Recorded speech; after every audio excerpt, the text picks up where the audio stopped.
Hey guys, welcome back to the channel. This is a story about what if Naruto was Leviathan's son in high school DxD. Before I start, please support for more amazing content, and do consider subscribing to my channel and share this video with your friends. This is written by ByrdvsET and link in description and support writer. Let's start the video. Chapter 1. Prologue. Seraphol Leviathan had been through a lot of painful experiences. Fought in the Great War. Check. Fought the children of the original Leviathan. Check. Fought in a battle with Grafia Lucifuge that froze the underworld. Check. In each of those battles she received nasty wounds. So yes, she knew pain. But the pain she was experiencing at the moment was the worst. Right now she was being attacked on all three fronts. Emotionally, mentally, and physically.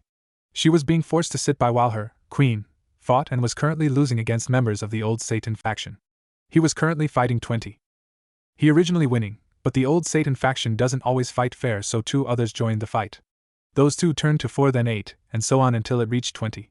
While her queen was strong, even he couldn't beat 20 ultimate class devils at once. Why doesn't she help? Well, she couldn't. She was in the middle of a hospital.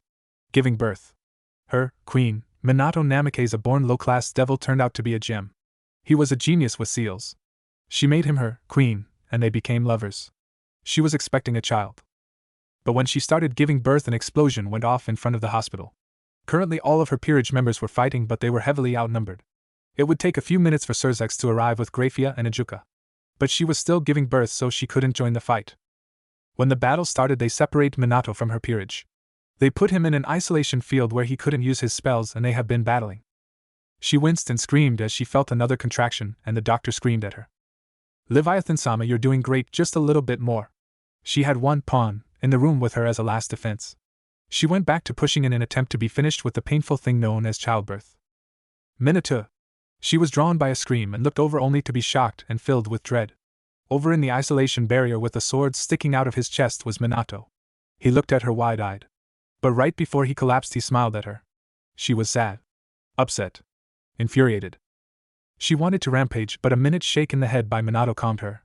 But she noticed something: he was still smiling. She followed his eyes and her heart melted. The doctor was holding a boy. The boy had the citrus black hair, but it was spiked like Minato's. His face looked like hers, but he had Minato's eyes. The doctor handed her the baby that she and Minato already named Naruto. She looked over at Minato, who was now on the ground, but his life was fading fast. She showed him Naruto while trying and failing to hold back her tears. When he hit the ground, a crimson light caught her attention. She looked and saw a battle-ready Surzex, Ajuka, and Beowulf. Surzex caught Minato's body and unleashed his power. The whole underworld felt the release of power of their leader. Grafia then arrived and took a defensive position in front of Seraphol. Seraphol suddenly felt the strain of childbirth catch up with her, and she fell asleep. It had been 3 days. The underworld was torn. The population didn't know whether to be sad Minato died or happy Naruto was born. Seraphol was the most popular Satan mainly due to her show, and since Minato occasionally appeared on the show, and he built orphanages and other things for general welfare, he was a favorite amongst the low-class devils. While Seraphol herself was sad and upset, she decided to continue her life, and after a whole day of crying, she spent the next 2 getting herself familiar with the idea of being a mother. She had realized herself that her mourning was starting to affect her son. She wasn't paying much attention to him, only her situation. She decided to be better, not for herself but her son. She would be the best mother ever seen. Who knows, he might grow up and like magical girls. Seraphol-sama, she turned and was met face to face with Grafia Lucifuge. She was in her maid outfit with her usual stoic face on. Surzex-sama ordered me to escort you home. Both of the ladies knew what Surzex really meant. Make sure she's alright and talk to her if she needs it. Gray-chan, you should smile more. The strongest queen was surprised at first by the childishness in her voice. She had expecting Seraphol to be in a shell, but that sounded like the old Leviathan. But Grafia also noticed the pain in her eyes. So she cracked a smile for the grieving mother. The reaction was almost instant. Seraphol grabbed Grafia and started swinging her in the air before slowing down and looking her in the eye with a sad smile. He's really gone, isn't he, Gray-chan? The sorrow in her eyes overwhelmed Grafia's senses, who then hugged Seraphol tightly like 2 sisters. Yes, he is, but at least he left behind Naruto-chan for you. Yeah, that lazy no-good left behind poor Naruto-chan and is making Leviathan do all the work. Seraphol jumped around childishly as Grafia's sweat dropped. And she's back. Leviathan-sama, it's time for us to go. Grafia motioned towards the door. When she turned to start walking, she was stopped by the Leviathan's voice. Grafia, thank you. Seraphol got up to follow her. Time skip 9 years. Naruto! The angry voice of the 9-year-old Citri clan heiress rang out.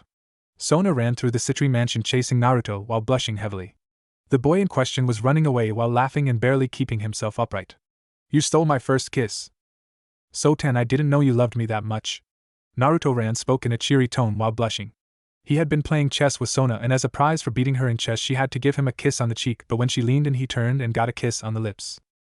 It led to his aunt, who was more like a sister, chasing him through the halls of the mansion. He was wearing a white kimono with 9 magatama on it. He had received the kimono from Yasaka from the yokai in Kyoto. It was his birthday, and the Gremmaries were coming for the party.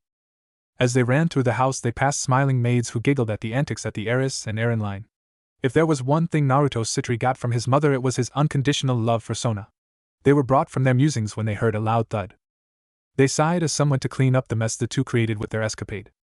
The maids who went to the site of the crash saw several knocked over pictures and Sona lecturing Naruto. Naruto, you stole my first kiss, do you know how important that is? She was very frustrated, and Naruto could do no better than just sitting there with an innocent smile on his face as he waited for Sona to release him. You are so annoying sometimes. Why can't you just act less like Wani-sama? Stop acting immature, you are embarrassing. Oh Sotan, say it's not so. He spoke with a dramatic tone with a hand over his heart. Sotan, I'm just expressing my low dash. He stopped in the middle of his speech and tied himself, then ran past her, and for Sona that meant one of two things happened. Either Serafal was here but she wasn't glomped. That meant it was number 2, and she moved to the side and turned to see Naruto kneeling in front of Akino, Rias' new queen, with his lips on her hand. She was smiling in amusement, while Rias made her way past the pair with a pout on her face and went to Sona. My sweet love Akino-chan, what has persuaded such a graceful being such as yourself to come visit me? Era Naruto-sama, you flatter me. Akino spoke with a blush while she put her free hand on her cheek as she stared right at Rias, who looked back jealously. Maybe I should visit more, but I don't want you to get tired of me. I could never get tired of a goddess such as you. There is not many who can look as stunning and perfect as you. As the two continued their dramatic conversation, Rias' aura began to pick up around her, and Sona wisely took a step back. Akino, I would appreciate it if you didn't flirt with my Narukuin. And Narukuin, I would appreciate it if you didn't flirt with my queen. By the end the hall started shaking and Sona sighed. Why does he always rile her up when he sees Akino? Sona walked away to find her new queen, Tsubaki, before preparing for the party. After a few minutes, a lecture about fighting indoors, a lot of effort from the maids, and a few issues that arose at the main party for Naruto, we have gotten to the part of the day when he opens his gifts. From Sikvera he received a book on peerages, from Rias anime, Akino a very controversial kiss, and Sona a book on battle tactics, and from Ravel he received a 10-year planner. He took all gifts to be put in his room except for the planner that he decided to start on. The others watched as he put some scribbles down in his book. Naruto-kun, what are you putting in there? The question came from Surzex Lucifer as he watched with interest. It's my list of soon-to-be members of my harem. He responded cheerily, which got amused looks from most adults, and sweat drops by the others. I knew I shouldn't have left him with Jiraiya. Serafal muttered, regretting her decision to let him around his grandfather alone. She then forced a smile on her face. Who is in it? First is Akino, then Rias, then Yasaka-chan, then Sikvera. All the girls mentioned blushed while the adults' sweat dropped at the name Yasaka. And last in my harem is Grafia-chan. He roared to the heavens and closed the book, not seeing the shocked looks on everyone's face, especially Grafia. He stood up and pointed at Surzex with fire burning in his eyes. Mark my words, Nitan, by the time I'm grown up I'll have beat you around so badly that Grafia-chan will have to recognize my greatness. The room was deathly quiet at his announcement. That is until Surzex barked out in laughter. Era Naruto-kun to try and steal my Grafia-chan from me. I'll have to step up my training so I won't lose to you then. Grafia, who was in her regular clothes as she had her day off, was blushing and couldn't decide whether to laugh or take his challenge seriously. I look forward to our fight, Naruto-kun. But I won't let you take my Grafia-chan from me. He finished by jumping at Grafia, who was still deciding whether to take his challenge serious or not, and knocking them both to the ground. But when he thought he was done, his mother came with a book in her hand that she handed to him. He saw a note on it and decided to read it aloud. It read, Dear child of mine, I wrote this book, my letters to you. I will give you this as a way to give you advice when I'm not around, Minato Namikaze. He opened the first page and read a little before looking up with a confused look. He tilted his head and asked his mother, and what's a threesome? He asked with such innocence it was funny. It caused Serafal to spit out her drink and other adults stop what they were doing. And Naruto-chan, why do you want to know? Because the book says? Dear my child, the first thing my father taught me was the glories of sex. My favorite is the threesome. I remember when I talked Seraphol into a threesome with the Greek goddess Aphrodite. First Seraphol and Aphrodite were kissing before they went down MMPHH. Naruto was stopped by a hand over his mouth and looked up to see a blushing Seraphol. She had sweat dripping down her forehead. When he looked around he noticed the other adults were in a similar start and were looking incredibly nervous while the children looked confused and curious. Haha, that's enough, Naruto-chan. Seraphol let out another dry chuckle while thinking up a way to sate his curiosity. A threesome is when 3 people love each other a lot. He nodded and Seraphol let out a sigh while mentally noting she needed to find where devils go after they die and beat the death out of Minato, then beat the life out of him. So can I have a threesome with Sotan and you? Seraphol blushed even more and shook her head while Surzex couldn't contain himself anymore and broke out laughing, leaving only Seraphol and the still blushing Graphia not laughing. Soon the temperature dropped and everyone backed up fearfully from the angry Leviathan except for Naruto. I'm going to find a way to bring that no-good feminine man back to life so I can kill him again for trying to corrupt my son. Seraphol would walk around the rest of the day with an evil glint in her eyes and spent the next few days researching ways to bring people back from the dead. Time skip 4 years. Sobs were heard coming from the room of Rias Gremory. If one were to enter they would see Rias with an annoyed look on her face. The reason she was annoyed? She was watching as Naruto Citri was sobbing with his head in her queen's breast as Akino looked at him with an amused smile. He started wailing comically and within a minute Rias' room was opened and in walked in Rias' mother Venelana with a curious look on her face. Why is Naruto-kun crying? He found out Graphia is pregnant. Rias spoke with irritation lacing her voice while Venelana raised an eyebrow. Yes, I remember she was supposed to be the last member of your harem, right? She could see the minute nod that came from the boy in between the breasts of Akino. Well, maybe you should go after someone else then. The sobs stopped, and he rose from Akino's breast and gained a thoughtful look. You're right, let's see. I could try Lady Amaterasu, Lady Artemis, Lady Athena, Lady Freya. No wait, I know the perfect person. He was suddenly in front of Venelana on one knee and had hearts in his eyes.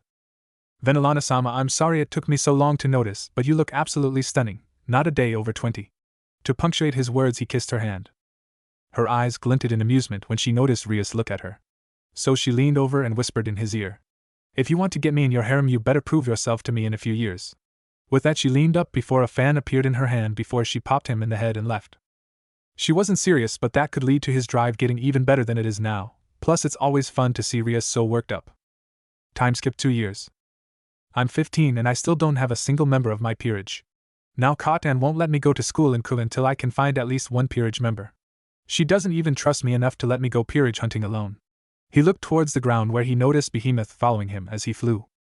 Maybe I shouldn't have told her I was going to Europe. Why didn't I say Australia? She never would have worried if I said Australia.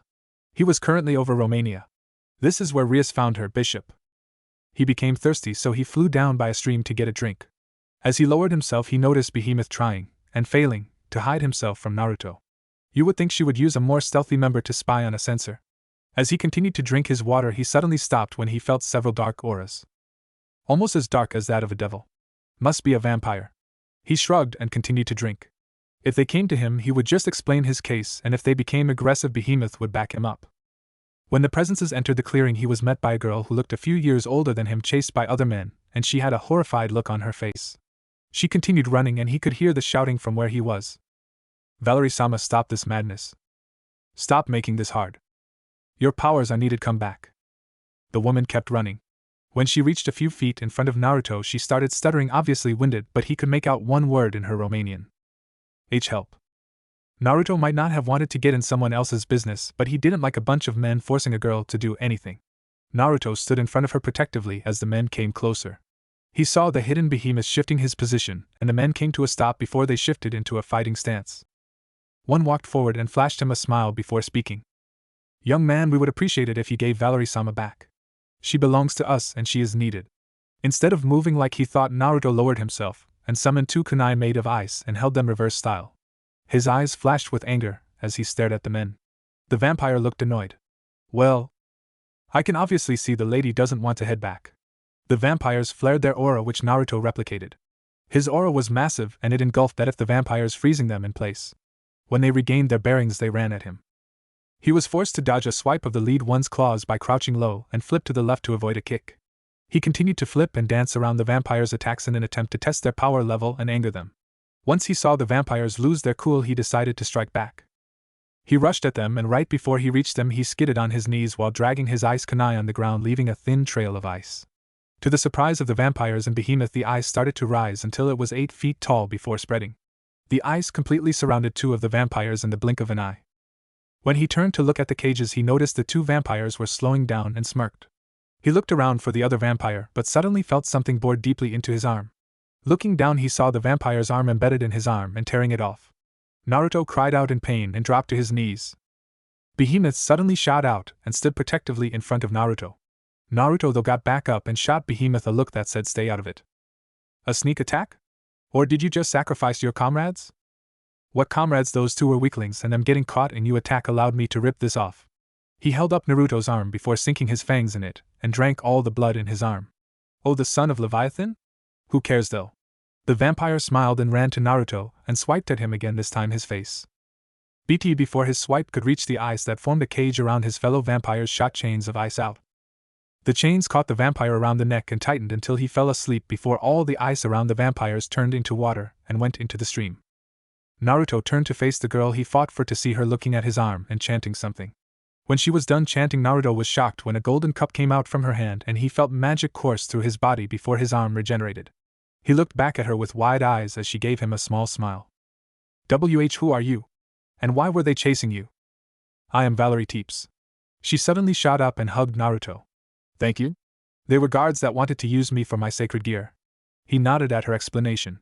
It was common for those with sacred gears to be forced to do things they didn't want, unfortunately.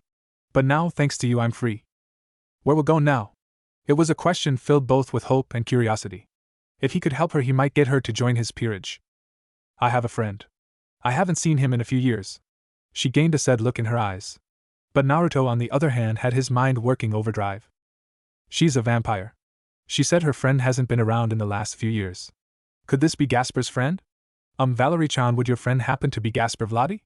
He saw her eyes widen and he gained a hopeful expression. "Yes, that's him." "Do you know where he is?" Tears gathered in her eyes when he nodded. "He's currently a devil in the peerage of my friend Rias." He saw happiness in her eyes. He was gonna ask her to join his peerage, but he felt several magical signatures heading towards them. He looked at Behemoth and nodded. He grabbed Valerie. "We have to get out of here." He brought out his wings and flew in the direction of the nearest devil-owned town, which was in Ukraine. After about 2 hours they landed right outside of Kiev. Valerie had actually fell asleep, so he landed gently before taking her into a Gremory-owned hotel. He woke her up once he took her into a room. "I hope the employees don't tell Gremory-sama about me bringing a girl into a hotel room." "Valerie-chan, before I take you to see Gasper, I wanted to ask you a question. Will you join my peerage?" He noticed confusion in her eyes and decided to explain. "The devils created the evil peace system to repopulate after the last great war. Being in my peerage means you are my servant. But I don't like having servants, so I treat you like you are part of my family. So what do you say?" Valerie gained a thinking pose which looked kinda cute. "If I joined your peerage, could I still see Gasper-kun?" "I would never stop you from meeting him or staying with him, I promise, on the name of the Citri clan of devils." His announcement led to her smiling and nodding. "Well, lay down so we can start." Suddenly the door was kicked open and Sarah Fall was standing there pointing at Valerie. "Don't lay down to start anything. Stop trying to corrupt my Narutan." Naruto's face went bright red at her implications. "Caught, and what are you doing here?" "Behemoth-chan told me you were coming here, so I came, and when I get here the manager tells me you brought a girl into a hotel room. I rushed here because I can't have my Narutan losing his purity. Then I hear lay down so we can start. What do you have to say for yourselves?" Naruto facepalmed at his mother before correcting her assumption of their situation. Sarah Fall had the decency to look sheepish before taking her leave with a flair. "Now let's get started." Naruto laid her on the bed before pulling out his queen piece. "I order, in my name Naruto Citri. You, Valerie Teeps. I resurrect you back to this soil as my servant, and have you reborn as a devil. You, my queen, be delighted with your new life." The room glowed as the queen piece sunk into her chest and rewrite her human DNA into devil. "So let me get this straight. You went to Romania, ran into a vampire who just happened to have a Longinus, one of the 3 holy relics nonetheless, but also happened to be childhood friends with my bishop, which led to her joining your peerage." Naruto nodded to Ria's summary. He was currently in the Gremory mansion because he wanted to reunite Valerie and Gasper as quick as possible. Gasper was currently sealed away, so he went with Rias to her room so they could get reacquainted. "Next time you find a Longinus user, let them join my peerage. You always get Luke." Rias was cut off by the door opening. She turned and was met with Akino, her queen, standing in the doorway. Suddenly Naruto was in front of Akino on a knee holding her hand. My lovely Akino-chan, how glorious it is that you grace us with your otherworldly beauty. Naruto started kissing her hand and Akino started giggling at the son of Leviathan. Rias, on the other hand, was behind the two, had her aura surrounding her. Era Naruto-sama, how about we head to my room and continue our fun? Akino spoke in a sultry tone while looking straight at Rias. As much as I would love to join you and bask in your beauty, I cannot. I have to leave for the taping of Miracle Leviathan. It's my last appearance as the Sage of Six Paths for a while since I'm going to school with you guys now. He stood and gave Akino a kiss on the cheek, causing Rias to fume even more before he went over and did the same for her, calming her a little bit. As he closed the door to leave, he heard an explosion and the sound of fighting. Sighing, he walked down the halls of the Gremory mansion towards the main room. He saw Grafia and walked over to her. Grafia-chan, I have to leave now. I might not be back tonight, so in about an hour or two can you send my queen to the Citri mansion so I can get her situated? Very well, Naruto-sama. The silver-haired maid spoke in a monotonous voice. She turned to make her leave before she felt a pair of lips on her cheeks. When they were removed, she turned to see Naruto activating his teleportation magic. See you later, Grafia-chan. With that, he left. Grafia turned to go back to doing her job and no one heard her murmur. At least he isn't clingy like his mother. Narutan, don't forget to call and watch over Sotan. Naruto was standing in front of his mother Seraphal Leviathan as she very childishly went over her goodbye speech. He was leaving to go to school, Ko Academy, with Akino, Rias, and Sona. He was at Leviathan's castle. He had switched from his white kimono to street clothes. While Sona and Rias were bringing their peerages who would live with them, Naruto only had Valerie, but she was going to remain sealed with the ever-shy Gasper in his sealed-off room. So they would be in houses, he would live in a studio apartment at least for now. He was pretty sure Surzex was going to do something that he didn't want to his house. As his mother brought him out of his musings by pulling him into a hug, he went wide-eyed when he felt tears dripping on his shirt. I know that you have grown up, but I can't but see you as my baby. You were my first child and possibly my only. As much as I trust you to do the right thing, you are my kid, so I always worry. I might not see you for months, but remember to call, okay? He felt her wipe her eyes and look at him with a proud smile on her face. He gave her a smile of his own. Her voice and face went back to that of her childish side. This might be our best mother-son moment, since you used your eyes for the first time, or your first time on Miracle Leviathan. Maybe we should shoot our show in the human world next. Naruto deadpanned. How do you go from serious to speaking about the show that fast? He gave her a hug before activating his magic circle. He saw her wink and shoot a star made of ice at him from her staff. Prologue PT2. Valerie-chan, hurry up. We might miss the festival. Naruto whined for what seemed to be the 1000th time. He was currently in his house. It was the day before school started and he was going to a festival in town. He was dressed in a light blue kimono with a tan sash wrapped around his waist. Naruto-kun, the affectionate suffix filled him with joy. He hated when she tried to call him san or sama. Why are we going to a festival anyway? She didn't want to go. It wasn't that she didn't like Naruto, but she was playing with Gasper when Naruto told her they were going to the festival. She walked out of the bathroom in the house. She had her blonde hair done in a bun with a few strands sticking out. Her kimono was white with flower petals that were the same red as her eyes. Her sash was red as well, and if Naruto had to say anything, it was beautiful. Naruto-kun, Naruto-kun, Naruto-kun. She was snapping her fingers in his face to get a response. Yes, Valerie-chan, he responded with a small blush on his face. I asked, why do I even have to go to the festival? Oh, that. I'm pretty sure you said you didn't go out much when you were still with the vampires, right? She nodded, a bit hesitant. Her time with the Teeps was a sore spot for her. Well, I'm gonna take you out so you can see what you were missing. Besides, it's the spring festival. This is seen as a time of rebirth, renewal, and a time of new beginnings. Besides, what a better way to show you how much I appreciate you than with a date. As he finished, he suddenly grabbed her hand and pulled her towards the festival. Fortunately, for Valerie at least, he never noticed the blush that was on her face. Line break. Time skip 2 years. Naruto was bored out of his mind. He was currently in class with Sona, Rias, Akino, and Tsubaki. He knew all the content and would probably ace any test he was given. The problem was Sona was in this class. If he fell asleep, she would make him take remedial class. As much as he loved spending time with her, he didn't like how serious she was. He tried to be sneaky one time and cast an illusion over himself, but she noticed and made him study the whole night. Suffice to say, he has stayed awake all classes since. They were currently second-year students. All 5 of them were at the top of their class and were idols of the school. Rias and Akino were the sophisticated 2 great Wani-samas, while Sona and Tsubaki were the student body president and vice president. He was just Naruto. No special titles, just Naruto, or at least he wished that was the case. He hated when they tried to call him Prince or Naruto-sama. It made him feel like a prick. This was the last week before the final exams, and they left for a short spring break before the new year. He was planning on going peerage hunting. Sona and Rias both claimed the two students with sacred gears at the school, so he was left looking in another area for members. The only problem was he had promised to play the Sage of Six Paths for a new movie from Miracle Leviathan during the break, so he would be hunting in the underworld. Maybe if he was lucky he could get a devil from the extra houses who wanted to work with him. He was brought from his musings when the bell rang signaling the end of class, and school by extension. Rias and Akino would go to the old school building for the occult research club, Sona and Tsubaki had student council, and Naruto would go to his afternoon job. One might ask, why does the son of Leviathan have to work? Naruto would simply reply, it keeps me occupied until Sotan can come home. Yep, Naruto still had a nearly unhealthy amount of love for his aunt. He wasn't allowed to show it at school because Sona would throw a fit. Naruto Shirtorai and Sona Shirtorai were nephew and aunt. The whole school knew, but with the way Sona treated Naruto at school just made her popularity rise. She was called fair because she treated him like she treated any other student at school. It also helped that she would discipline him if he got too Naruto-ish. Naruto began to walk to go to work when Sona stopped him. He began to perk up until Sona deflated him by calling him Naruto-san. His world felt like it crashed. The other students watched as he frowned at Sona. On the inside though, he was crying. You seem to space out in class. He suddenly started sweating. Maybe you could not understand and are in need of remedial classes. No, Sona ch, he started only to be stopped by a hard glare. It's almost like she's piercing into my soul. But she's just so cute. Sona-san, I understood perfectly fine. Are you sure? Exams are coming up and I would hate to see you fail because you spaced out in class. Off to the side, Akino and Rias were giggling at the duo's antics. It happened every time around test time. Sona would never admit it, but this was her way of worrying for him.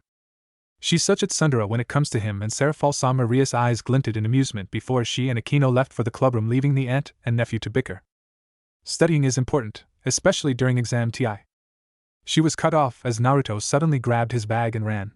No way am I dealing with that. Sitting through regular class is enough. Line break. Time skip 2 weeks. Finally done with exams. Naruto spoke as he walked home. He was by himself as usual. Sona had paperwork to get done since it was the end of the school year, and she needed to prepare for her campaign next year. Rias, on the other hand, was going to her club to finish her last report on the occult before her deadline. He, on the other hand, was going home to start preparing for his trip to the underworld for the spring break. Valerie would go with him this time, unlike last year. Speaking of Valerie, her Gasper moved in with him. Yep, it surprised him too. He fell asleep and awoke to a 4-story house. Valerie and Gasper were moved in with him, and Gasper was once again put in a sealed room. Not that he was complaining. Turns out his grandparents, maternal, wanted him to move into a house befitting the son of Leviathan. Luckily his mother was able to get them to tone it down. Instead of his house being a castle that dwarfed all of Ko, it was instead a 4-story house with 10 bedrooms, a few bathrooms, a full-size hot spring, a giant garden, an indoor pool, and 2 basements.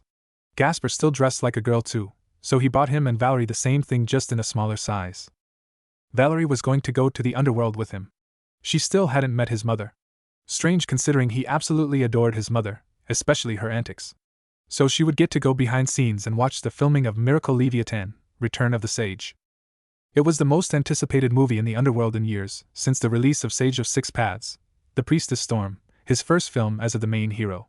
Rias is still mad he got Akino a spot in his movie and not her. As he neared his home, he paid more attention to his surroundings after feeling what felt like holy energy before it disappeared, and he continued walking. Behind a lamp post, a tall woman with the wings of a fallen angel let out a sigh in relief when he walked away, believing he was totally oblivious to her presence. It would not do her and the others any good if they were caught this early on in their plan by the devils. Line break. Narutan Serafal shot like a rocket towards her son as soon as she saw him. Cut, the director yelled at the top of his lungs with a twitching eye. But Serafal paid him no attention. Are you okay? How's school? Do you have any new friends? She launched questions like a military machine gun. Naruto could not keep up as the questions were coming too fast, and Serafal was choking him in the hug. Serafal-sama, I think you're suffocating him. The director spoke with a sweat drop. He might be mad at the interruption, but he didn't need one of his stars to be suffocated. When Serafal released him, he fell to the ground with X's for eyes, and Serafal was comically shaking him to wake him up. Narutan.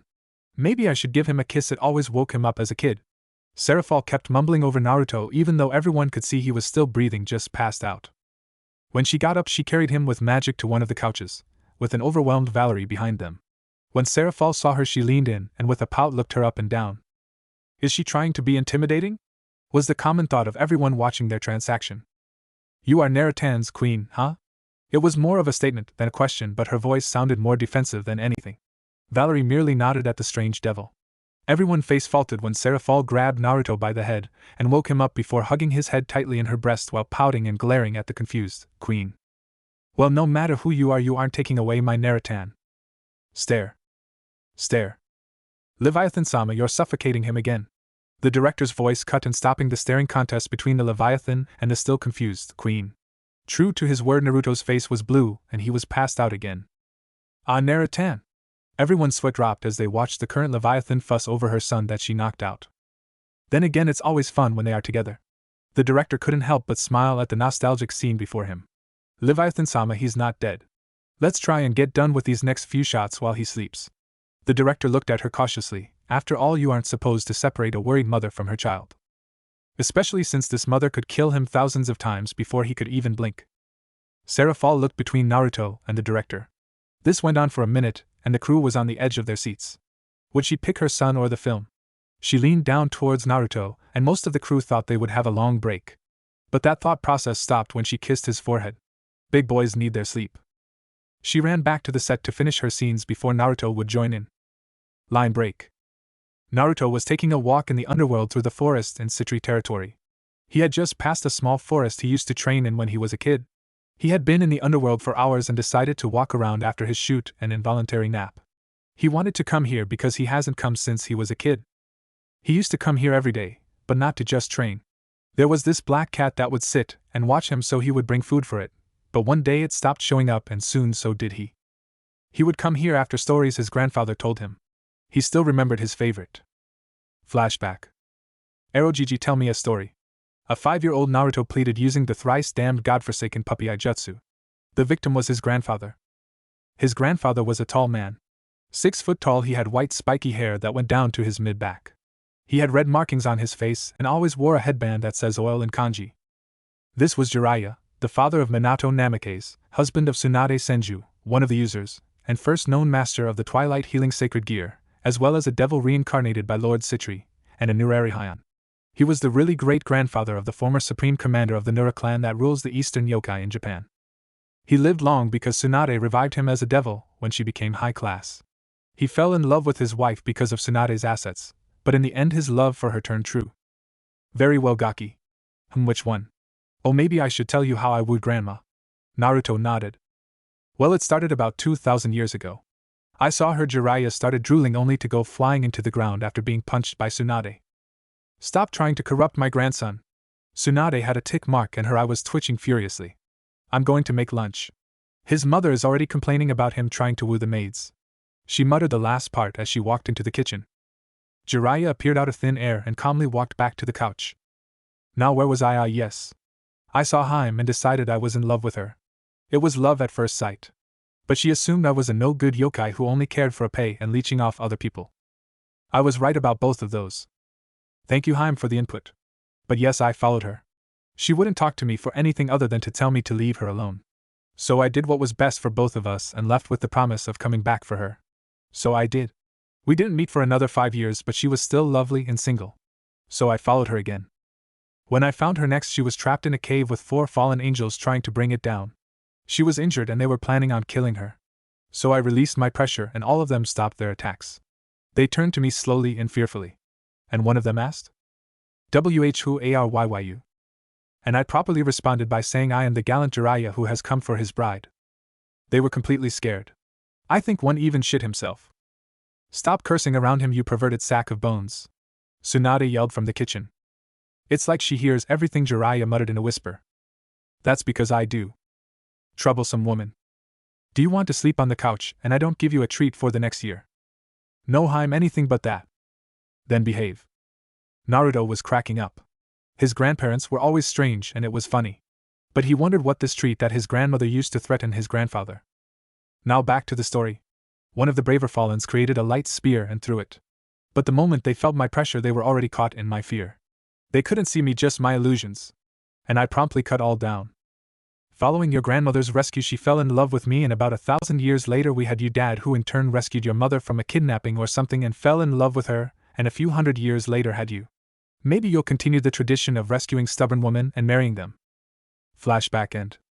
He was only a quarter yokai and 75% devil, so he never really trained in chakra nut. His grandfather said his yokai power alone would be as strong as an ultimate class devil if he trained in and mastered them because of his devil blood augmenting its powers.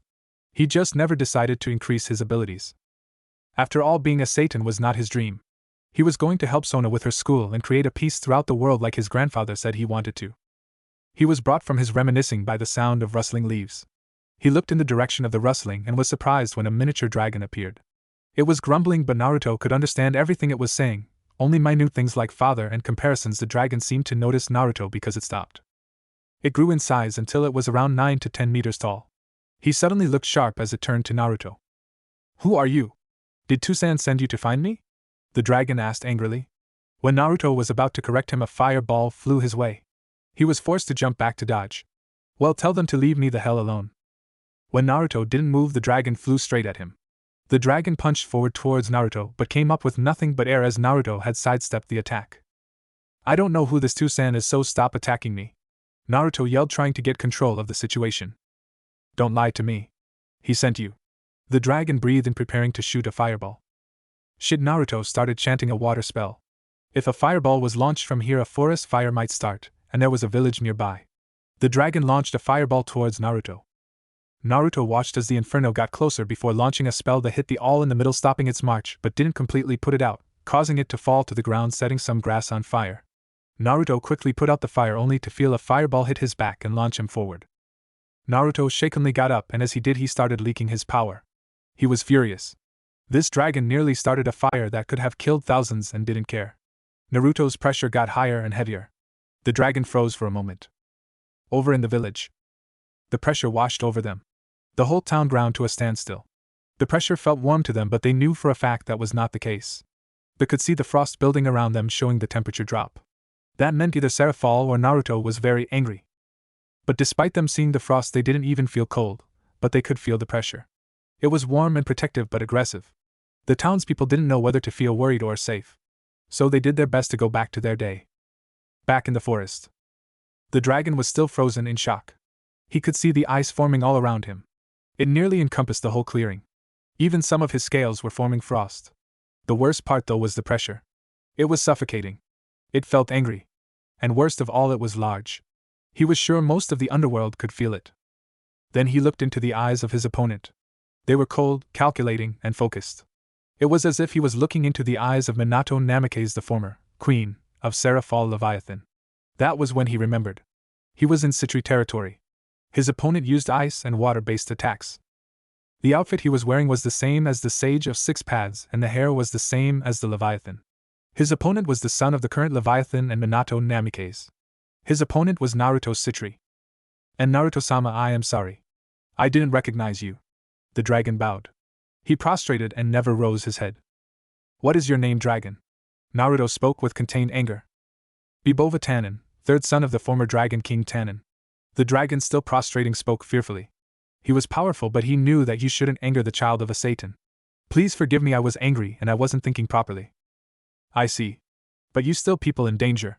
You came on Citri property and nearly destroyed a forest and village in your rage." Bova was really sweating. He was afraid that he would be punished. But suddenly the pressure went away and he slowly raised his head. He looked straight into Naruto's eyes. "Okay, you look sorry. But you should still apologize to the village people." His tone of voice switched.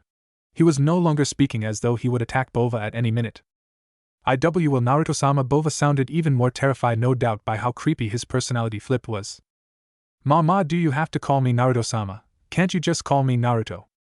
"My apologies, Naruto-san." "Naruto, it's just I was taught to be respectful to high-class devils." He saw Naruto nod. Well, don't forget to apologize to the villagers." Giant. "Wait, Naruto." Naruto stopped talking and retracted his wings, looking expectantly at Bova. Bova bowed again, confusing Naruto. "Please allow me to join your peerage." Naruto was just standing there as if he didn't hear him. "I'm sorry, can you repeat yourself? I don't think I heard you correctly." "I asked if I could join your peerage." "Why?" I'm a dragon, but you still force me to prostrate, so I wish to serve as your servant. Time skip 1 week. And that's how I got my new rook. Naruto finished recounting the story of how he gained Bova to Sona, Rias, Tsubaki, Akino, and Rias. That's nice, but maybe we could discuss this more when we aren't bathing. Sona replied with agitation. If you would look around, Tsubaki was red-faced while Rias and Akino had smiles on their faces. They were in the hot springs in Sona's house. When they got in, Naruto appeared in the room clad in nothing but a towel and started telling them how he got Bova while occasionally staring at Rias and Akino. Valerie was with him, and she was just as red as Tsubaki, as she was in a towel as well. What do you mean, Sotan? Akino-chan and Rias-chan don't mind. Tsubaki-chan has a crush on Kibaku, and so I'm not staring at her, and we've showered together all the time when we were younger. There is no part of your body I've not seen, he replied nonchalantly with a shrug of the shoulders. Tsubaki turned redder, while Rias and Akino shifted their bodies to give him a better view. Sona, on the other hand, started shaking violently. She was starting to only see red and launched a magic attack that hit Naruto in the face with the bathwater. Naruto was slumped over a pipe while mumbling about mean Sotan. He jumped up again and glomped Sona. Sotan, it's the last day of spring break. I just wanted to spend my time with you. Why do you try and deny my love for you? Sona punched him into a spot in between Rias and Akino. Idiot nephew. Rias and Akino grabbed both his arms and put them in between their breasts. Valerie-chan, what are you doing? The water's fine. Valerie turned even redder before nodding and stepping in next to her fellow Queen S. Story end. Issei Hayato was many things, but lucky with the ladies. Not so much. Despite his dreams of being a harem king, he never expected to be in this situation. In front of Issei stood a girl. She had long black hair and large assets. The reason Issei was caught off guard was what he thought he heard her say. I am sorry, what? Issei cleaned his ears thinking he heard wrong. Please go out with me. The girl Amano Yuma bowed her head down as if embarrassed, but if you looked close enough you would see a small smirk on her face. Line break. Rias was sitting on the couch in Naruto's house. Akino was next to her while Sona and Naruto were at the table playing a game of chess. Suddenly a light came from the corner of the room and out stepped Kaneko to Rias, Knight. She slowly walked to the seat across from Rias and sat quietly and pulled out sweets and started to eat them. While this usually would be normal, Kaneko had a task given to her by Rias and her arrival could only mean one thing. So the crows have decided to show their faces, how interesting. The voice was that of Naruto. While he normally would be cheerful and childish, he was sounding serious. The only thing was he was not taking the fallen angel threat serious. No, the reason he was serious was the chess game he was playing with Sona. I wonder what their goal is. Well, hopefully it's not too boring. Yes, I hope this brings some excitement to Ko. It's been boring ever since Sona stopped our weekly baseball games. Rias responded with a smirk. I wouldn't have had to stop it if you didn't use magic and stopped breaking the bats. Besides, you two should take this threat more seriously. This incident could spark a war. Sona didn't look up, but Rias could almost feel the glare. But they knew she was right. If one of them were to slip up and get hurt, no doubt Azazel would have some explaining to do. Well, either way, this means the two of you will have to reincarnate those two you have claimed. Checkmate, Sotan. Sona was left gaping like a fish. She has never lost chess to anyone but Naruto and Rias, but she has never beaten Naruto. This really was hurting her pride. Don't forget you have to hang out with me this weekend for 6 hours and you can't complain, got it? She could do nothing but nod. This really was confusing her how he was always winning. Now if you don't mind, I have a few contracts I must get to. With that he left, leaving a deflated Sona, a giggling Akino and Rias, and a silent Kaneko. Line break. There is something I want to do to celebrate our first date. Can you listen to my wish? What is the wish you want? Will you die for me? That issue, sorry, can you repeat that again? I think there's something wrong with my ears. Will you die for me? Suddenly wings with feathers as black as midnight sprouted from her back. She started laughing like a madwoman. Then a buzzing noise reaches Issei's ears. It's coming from her hand. When he looks, he sees a spear. She raised her arm and with a whoosh the spear was launched at Issei. When he looked down, the spear had already pierced his stomach. You were a threat to us. If you want to blame someone, blame God. He's the one that gave you the sacred gear. Sacred what? Issei brought his hand to his stomach and then back to his face. It was coated in the crimson liquid known as blood. The blood was a crimson that reminded him of something he saw almost every day. The crimson hair of the beauty known as Rias Gremory. It's just like her hair. Man, I really am going to die. Suddenly a light came from his pocket. When he looked down, he saw the leaflet he received earlier that day. As he continued his dying thoughts, the light of the leaflet grew brighter, and Rias Gremory appeared from the light. Issei could do nothing but stare at her, as if she was some kind of angel. Issei himself couldn't see who it was. All he knew was they had crimson red hair. His vision was so blurry that he didn't even trust his eyes. So you were the one who called me. She spoke in a melodious voice. Looks like you are dying. Your window my, looks like something interesting is happening to you. So it's you, this truly is interesting. She's laughing as if she found something interesting. If you are dying, then I'll pick it up. Your life, that is. From now, you will live for me. With that he blacked out. Naruto came out from behind the trees when she finished reincarnating him. Era. You had such a lovely script prepared, maybe I should put you in a movie. His comment made her blush, but he couldn't see it since her back was toward him. Well, now you have another Peerage member. I guess if you train him well enough he could help you with your problem.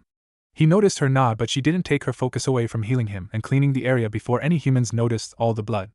I still don't see why you just don't let me handle him. But okay, have it your way. Good night, Rias-chan, I'll see you at school tomorrow.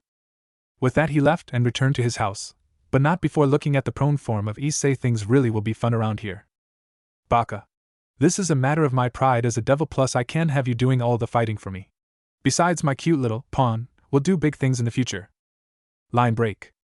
The next day Issei was walking home, after part of a porn session with his friends Matsuda and Motohama. He left because he felt something weird was happening with his body and it was confusing him. But he suddenly stopped. He felt as if someone was watching him. He turned and there was a man in a suit with a top hat staring at him. He felt his own body tremble as the man narrowed his gaze. The man spoke to him, but Issei was scared by him and didn't care for his words before taking off. Trying to run away? Who is your master? It must be a person with a very low rank or with a weird hobby to choose this place as a territory. So, who is your master? He turned and entered a park. It was the same park that he went to with Yuma. The man he was running from him was behind him. Did you think I'd let you escape? That's why lowly beings are a pain to handle. Wings sprouted from the man's back and Issei suddenly felt a wave of déjà vu hit him. Tell me the name of your master. It's a hindrance to get bothered by your kind. For that we will wait. Are you a stray? If you have no master, then that will explain the worried expression on your face. The man summoned a spear made of light in his hand. If you are a stray, then there will be problem if I kill you. The man threw the spear and it pierced Issei through the stomach. Issei felt pain. It was unlike anything he felt before. Blood started coming out from his mouth, and he fell to his knees. Oh. I thought that would be enough to kill you. But I guess your body is tougher than I imagined. But don't worry, the next one will kill you. The man created another spear and threw it at Issei. Issei closed his eyes expecting death but was surprised when nothing came. He opened his eyes and noticed the spear that was about to kill him was frozen in ice inches away from his face. He heard the man in the suit growl, and the sound of shoes hitting the ground. Suddenly a masculine but childish voice came from behind him.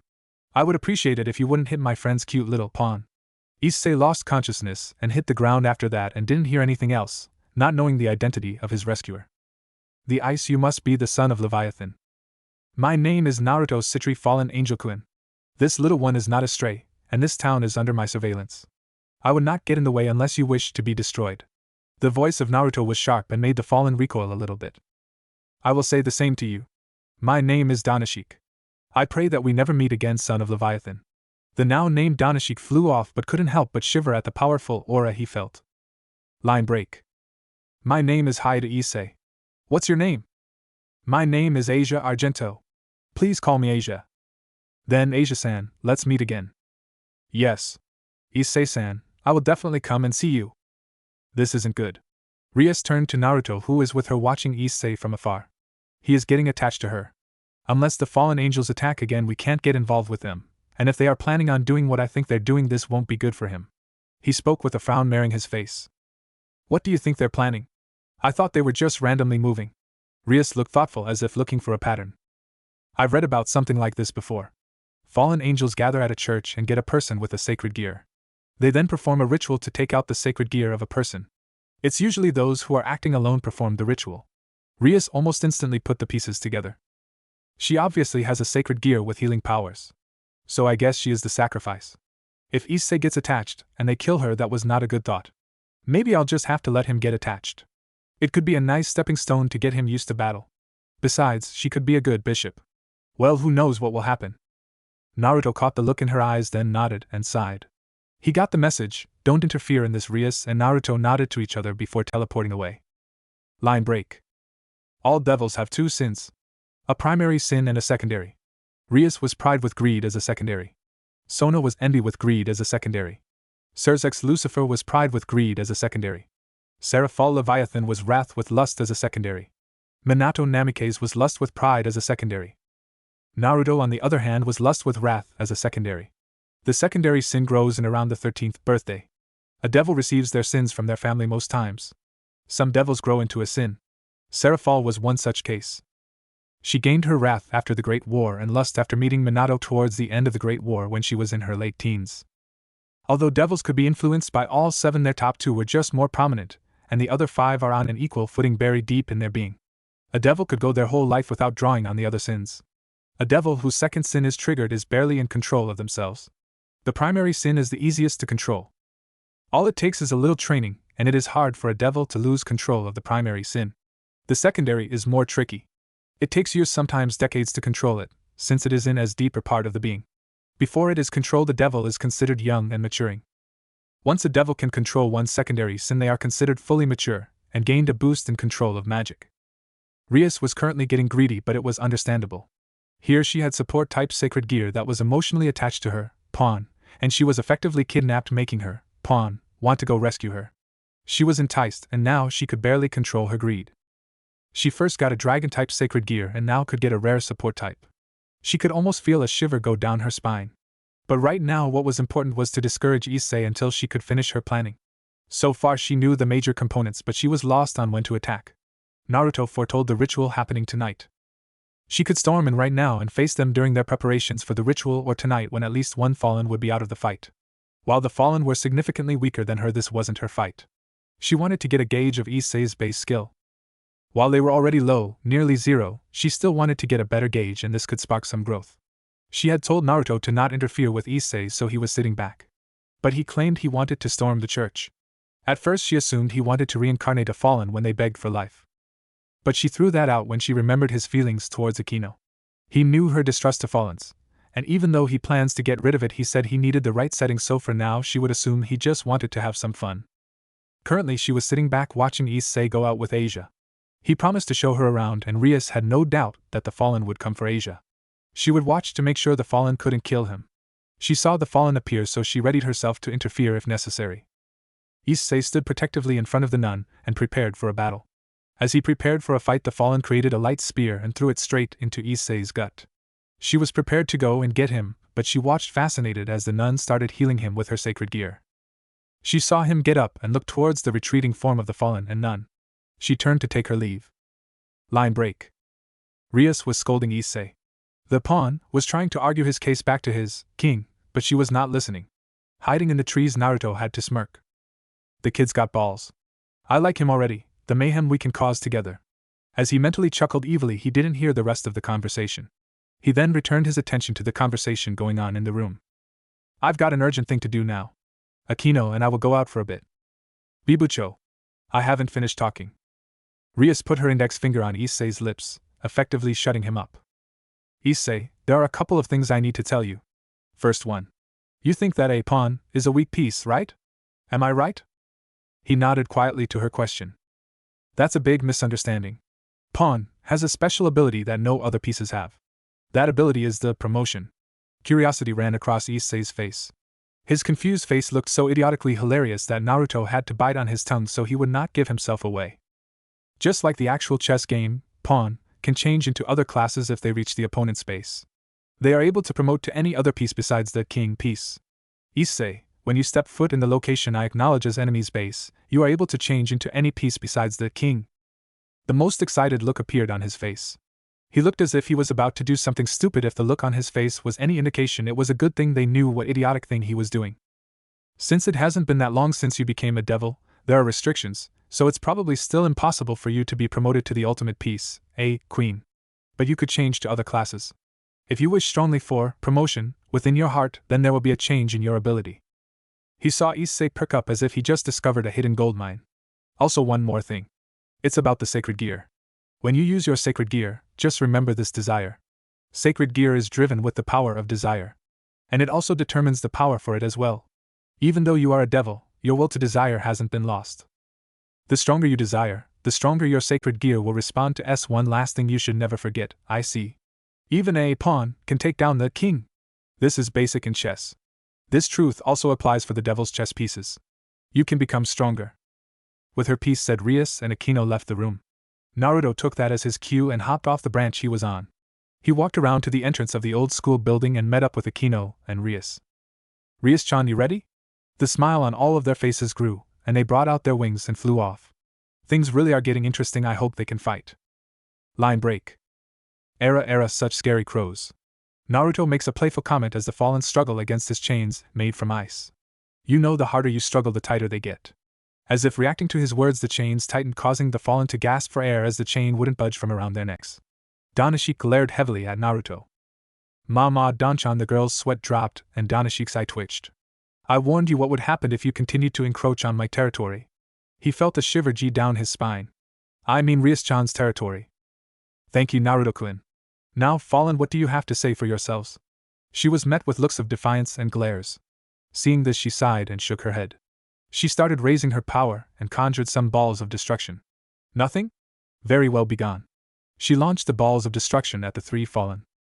She turned and looked at a moaning Akino and a daydreaming Naruto looking in between the two of them. She sweat dropped at their quirks, Naruto with his lust and Akino's sadism. Now let's go see what my cute little pawn is doing. Akino and Rias turned and saw Naruto bringing his wings back out. You're not coming with us? Rias asked with a tilt of the head. No. This is your pawn's trial. It's a peerage matter. I have no plans of interfering more than this. Besides, if Sotan sees I'm not home, she might freak out, especially on a school night. Rias had to stifle a chuckle at that. Even though they lived in two separate houses, Sona seemed to always know when Naruto was not in his house. They didn't know how, as she didn't tell, but that was until Naruto saw her familiar checking up on him at night around 11:30 every night they weren't together. I shall take my leave now. Oh, and don't tell Issei about me, I want to make my introduction fun. With that he laughed evilly and left. I think he's going to scar Issei for life. Rias had to shiver at the thought of Naruto's version of fun. The thought of Naruto's fun is so enticing. Akino thought with a shiver, but her shiver was entirely different from Rias. Line break. Naruto entered the old school building heading to the ORC room only to stop when he felt two presences. Normally he would just walk in, but Issei was in there, and he didn't have time to finish his introduction. So he stuck to waiting for Issei to leave. He could tell Rias noticed his presence because she paused momentarily in her speech. But she recovered without Issei catching on. Umbucho? If there is the same number of evil pieces as in chess itself, then it's possible to get 7 other pawns besides me, right? So will there be a day when another pawn besides me will join us? The perverted boy asked to his master. No, my only pawn is you, Issei. Naruto could almost imagine what thoughts were going through the boy's mind. It was probably along the line of, this is a confession. There's a saying like this in the world of chess. Queens have a value of 9 pawns. Rooks have a value of 5 pawns. Knights and bishops have a value of 3 pawns each. Like this, there are standard values that also apply to the evil pieces. A similar phenomenon happens to those reincarnated. If there are those who can only be reincarnated with 2 knight pieces, then there are also those who need 2 rook pieces to be reincarnated. There's also the compatibility with the pieces as well. You can't use 2 separate pieces to give them different roles, so it's important to think how to use the pieces. Once you use it, devils won't be given a new, evil pieces. How is that related to me? Issei, I used all of the pawn pieces when I resurrected you. If I hadn't, I couldn't have made you into a devil. I didn't know what made you worth 8 at first, but now I know it's the Longinus class sacred gear you possess. It is only the second Longinus I've seen, she muttered the last part, her voice full of jealousy, and Naruto couldn't help but silently laugh. What is a Longinus? Rainer said something similar. I didn't explain it, did I? It was worded like a question, but it was a statement. A Longinus is a sacred gear that at its most powerful has the potential and power to kill a god. Her words sunk in. Issei was quiet for a moment, as if he was in awe. Wait, did you just say second? Issei's voice filled with confusing, and it almost made Naruto laugh out loud. Who is it? Don't worry about it for now, Issei. She got his attention after her dismissal of his question. There are several devils without sacred gears that are stronger than you. He deflated at that comment. So do your best and aim to be the top pawn in the underworld, the strongest pawn. He heard the cushions on the couch shift, giving him the picture of someone getting up. This is a good luck charm. He heard a kissing sound and nearly bust down the door. He was barely controlling himself from running in the room. He heard Asia come out, and they continued to talk for a few minutes before Issei and Asia came out. When they did come out, Naruto hid his presence and made sure to not get noticed. He entered the room and saw Rias sitting by herself. He sat across from her and continued to look at her. But he suddenly jumped on her and cried anime tears. Rias-chan, how could you cheat on me? Rias rolled her eyes as rivers started to fall from his eyes. She roughly grabbed his cheek and pulled while causing him to stand up. Awwa. Rias-chan swap thwees Hewarts. He whined through her pinch. I would if you started acting befitting of me. She watched him calm down before letting him go. Now if you would let me explain, I didn't kiss his lips if that's what you're scared of. He suddenly jumped her again. You do still love me. He tried to kiss her, but before his lips could touch her face he was grabbed from behind and pulled into another's grasp. Era, you're awfully excited today, maybe I could help you work off that energy. He immediately knew it was Akino. Her words were seductive, eliciting a shiver from Naruto. When he turned to face her though, his head was once again grabbed and he was pulled back again. This time by Rias. Above his head he could feel the lightning flowing between the two. Seeing where this was going, he got out of the hold, and while the two were preoccupied he escaped. Nothing was said as Naruto teleported and arrived back at his house and was met with the sight of Bova Tannen doing yoga with a TV program right in front of Naruto's arrival area. He had blue sweatbands around his head and wrist, and was in a disfigured-looking crow pose. The room was awkward. After a minute of no one talking and Bova not changing his position, Naruto left, and Bova went back to his yoga. When he left, he was met with a naked Valerie coming out the bath. Both of their cheeks turned red and Naruto looked away. His thought process: I might have a healthy appreciation, but I'm not a pervert. Erogigi is enough of a pervert. But behind him the heads of his grandfather and father were floating. Gaki, if you look you will get to see the best of the world in the form of a pay. Whereas his dad was more, if you look now then you are one step closer to giving me grandchildren. Either way they weren't a help. In the end Naruto braved himself to walk through.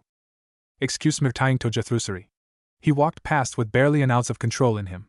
Why did my queen have to be a chick that is hot but doesn't know what hot is? He was true, Valerie only knew hot as temperature and pink. Not being out in society as a teen really didn't help either.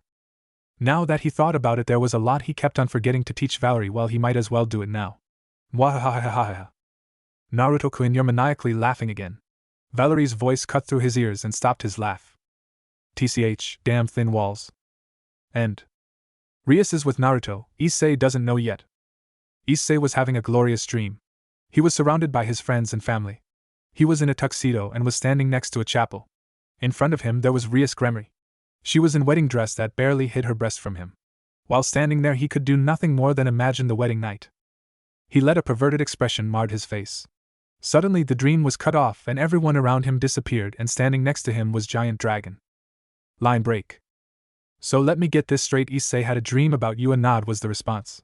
That was interrupted by the dragon in his sacred gear. Another nod was given. I don't know whether to feel bad for Issei that his dream was interrupted or thankful of the dragon for stopping it. Who knows what the dream was about. The speaker Naruto was smacked in the back of the head by a red-faced Rias. That's strange though. Rias looked at him expectantly, which he caught. I had a weird dream last night too. Oh, what was it about? Rias looked up curiously as this seemed to be an interesting tale. So when I was born this giant fox came out of nowhere and killed my parents, and weirdest thing I had a different mother. Instead of Katen it was that member of Tusan's harem Kushina-chan. Rias nodded slowly. This was not what she was expecting. So it skipped like 13 years and it showed this girl. She was stalking me. Then it skipped again. This time me and that stalker chick were married. It was strange, and kinda fucked up. He was then chastised by Rias for cursing. Yeah. Now back to the dream. We had kids, and this is where it became a nightmare. My firstborn was a spoiled brat who's stepping out of line. This boy, he spoke in an exasperated tone.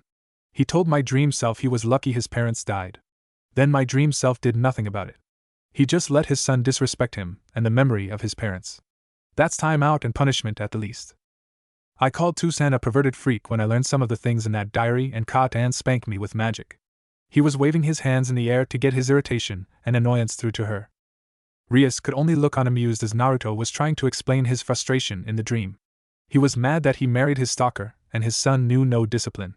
It was so cute how he looked like he was ready to explode. But she was getting tired of his antics. Naruto-kun. He stopped mid-rant and looked at her. Well, that's an interesting story. Shouldn't you focus on introducing yourself to my newer pieces? I could really use your help with training. She really did want his help. If anyone could motivate Issei into training, it was Naruto. His words would motivate anyone, and he mastered the teaching method of practical learning. Oh, I already have it planned for today. It will be a moment Issei never forgets. Mwahahaha. Rias could only sweat drop in fear for her, Pawn, and his psyche. But before she could question him, the door was opened by Issei. Before he could react, a giant pie slammed into his face and a bunch of screams, crashes, and the sound of gears turning all echoed throughout the old school building. She did not want to know what happened to him. After all, only one person has come out of Naruto's greeting and hasn't been scarred. Suddenly a sneeze sounded through the room. Akino came out of the back of the ORC with tea. Was someone thinking about me? When she received no answer, she just continued to place the tea down for Rias and Naruto. If you looked closely, you would see a euphoric look on her face. Naruto's greetings just tickle me. She put a hand to her face and a blush spread out, allowing Rias and Naruto to understand what she was thinking. Rias responded with a sweat drop and Naruto a smirk. Kiba and Kaneko emerged through the door with a battered Issei and a worried-looking Asia. Issei was covered in fake scales and had a fake dragon tail and wings sticking out of his back. On his forehead was a stamp that read property of Rias Gremory, and on his chest in blood-red paint was the stylized words Naruto Citri was here. He had his eyes wide open and they were searching around the room as if he was still getting attacked. In the end, Rias had to cast a spell on him that put him to sleep. Naruto, why did you have to scare my pawn? Now I have to seal this part of his memories. She whined as he gained an amused look at the scene. Kaneko dropped Issei rather roughly, leaving Kiba to sit him gently on the ground, leaning against the wall. Rias began to seal the memories while Kaneko and Kiba took their seats on the couch. Kiba next to Naruto and Kaneko across from the two. Rias went to her sit behind her desk with Akino standing behind her, as they stayed in silence waiting for Issei to wake up. Naruto completing homework, Kiba fiddling with his swords, Kaneko her sweets, and Asia looking at Issei with worry evident in her eyes. When Issei started shuffling, Naruto snapped his fingers and all evidence of the greeting disappeared. Issei opened his eyes and looked around. First he noticed a worried Asia and flashed her a smile which seemed to calm her. He looked and noticed Kaneko ignoring him. Kiba looked at him and smiled before going back to his sword. Akino was blushing and biting on her finger. Rias looked annoyed and was glaring in front of her. When he looked in the same direction and saw the black-haired enemy of all males at Ko Academy, Naruto sure tore eye. Issei was plain confused. This was a club for devils, so what was he doing here? Naruto-senpai. What are you doing here? Naruto suddenly gained an amused look in his eye and seemed to be thinking on something. After a couple seconds he changes his posture, and he crossed his legs, one over the other, and folded his hands over his lap, intertwining his fingers. His left eye seemed to shimmer before a monocle appeared, with a gray beard appearing on his upper lip and his hair on top of his head shimmering before turning gray. You see, young Issei, I'm Rias-chan's father in disguise. Zzzzzzz. His sentence was cut off by his head falling back and him starting to snore. Rias gained a tick mark at the other pure-blooded devil in the room. She sent out a pulse of power that shook the room and made the sleeping devil jolt awake. Huh, what? He looked around, spinning his head rapidly. When he focused on a non-believing Issei, he huffed and got rid of the costume. Rias then cut in to hurry up their introductions. Issei, this is Naruto Citri, a pure-blooded devil, just like me. A look of understanding ran across his face, but he was still wary around his sworn enemy. Rias wore a triumphant smirk as Naruto glared at her. But Naruto's glare turned into a smirk and Rias felt a headache coming. I'm also the fiancé of Rias Gremory and Akino Himejima. His declaration shocked Issei to the core. Rias saw this coming, as did Akino, but both were still left blushing. But to Issei this took one of his major dreams away from him. He couldn't touch those heavenly mounds. Now Naruto had the smirk on his face, and it was Rias' turn to glare. Now she had to comfort her perverted servant. Bucho, is it true? Say it's not true. Now I can't touch those Issei. Issei asked while crying comically. Everyone could only sweat drop at the perverted boy's one-track mind. Issei, as of right now he isn't my fiancé. Rias stated calmly, but also looking at Naruto through the corners of her eyes, whose smirk at the unspoken part riser. First she looked at a smiling Issei. Issei then started glaring at Naruto. Senpai, I'll just have to touch her Issei before you can. Naruto's sweat dropped and Rias smirked at the fires burning in Issei's eyes. Naruto was already giving him determination even if he didn't know it. The glaring contest came to an end by Rias making her presence known. Now that you two are being civil, we have more pressing matters to deal with. With that, Naruto was officially made an important part of Issei and Asia's lives, even if they didn't know it yet. Time skip. Night time. Naruto's room. A flash of red entered Naruto's field of vision, and he smirked. Rias emerged out from the circle in her nightgown, also donning a smirk.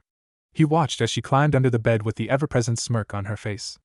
After they both were under the covers, they waited. But they didn't have to wait long, as another magic circle lit up where Rias was.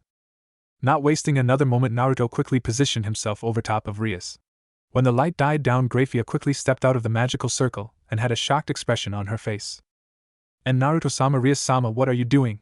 The two teens looked at her in mock fright and shock. But that stopped when they both stopped being able to contain their laughter. The two were laughing even harder at seeing the confused face of Grafia.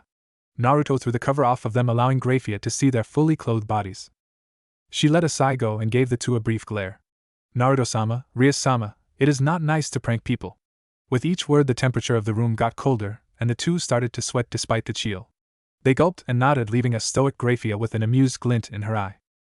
Naruto watched as Rias left, with Grafia staying a little longer than leaving. He turned to sleep, getting the message from the actions of Grafia. Tomorrow is going to be interesting. I wonder how Issei will react to the fried chicken? Wahaha. Naruto, go to your bed. The screams of Bova echoed through the house. Naruto rolled over with a smile on his face. He loved his life. Line break. Naruto was currently watching Issei and Kiba arrive to the old school building after school. He had arrived earlier, skipping his last class, because of his excitement.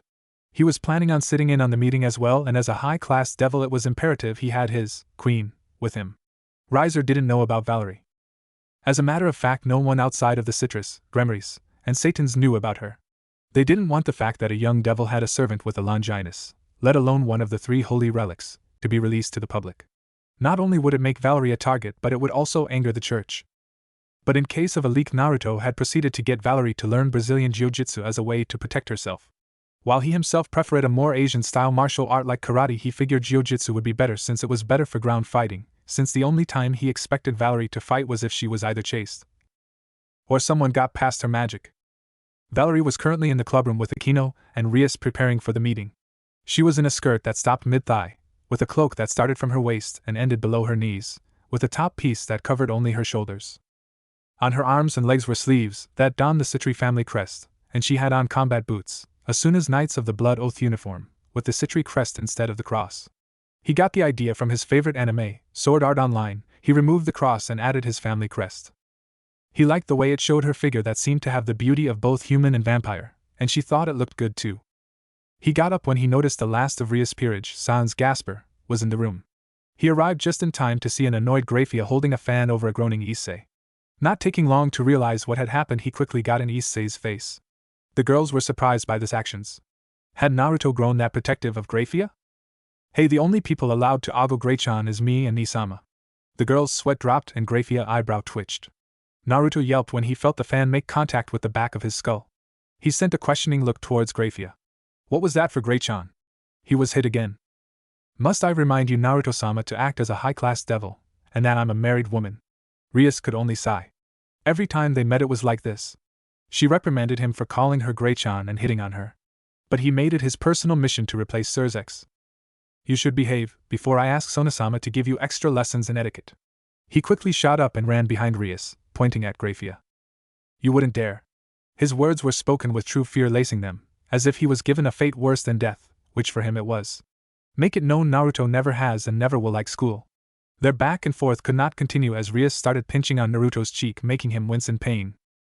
Now Naruto, if you are done with your banter, we can get down to the problem at hand.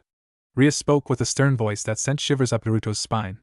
Naruto sat straight up and still like a doll, surprising Issei that his Bucho could control another devil just goes to show how awesome she was. Bucho, did you say problem? Issei responded, leading to Rias going silent, as if trying to find the right words. Grafia stepped up and looked at Rias. Oju-sama, would you like me to explain the situation? Rias looked at her and shook her head, not even contemplating the offer of this silver-haired maid.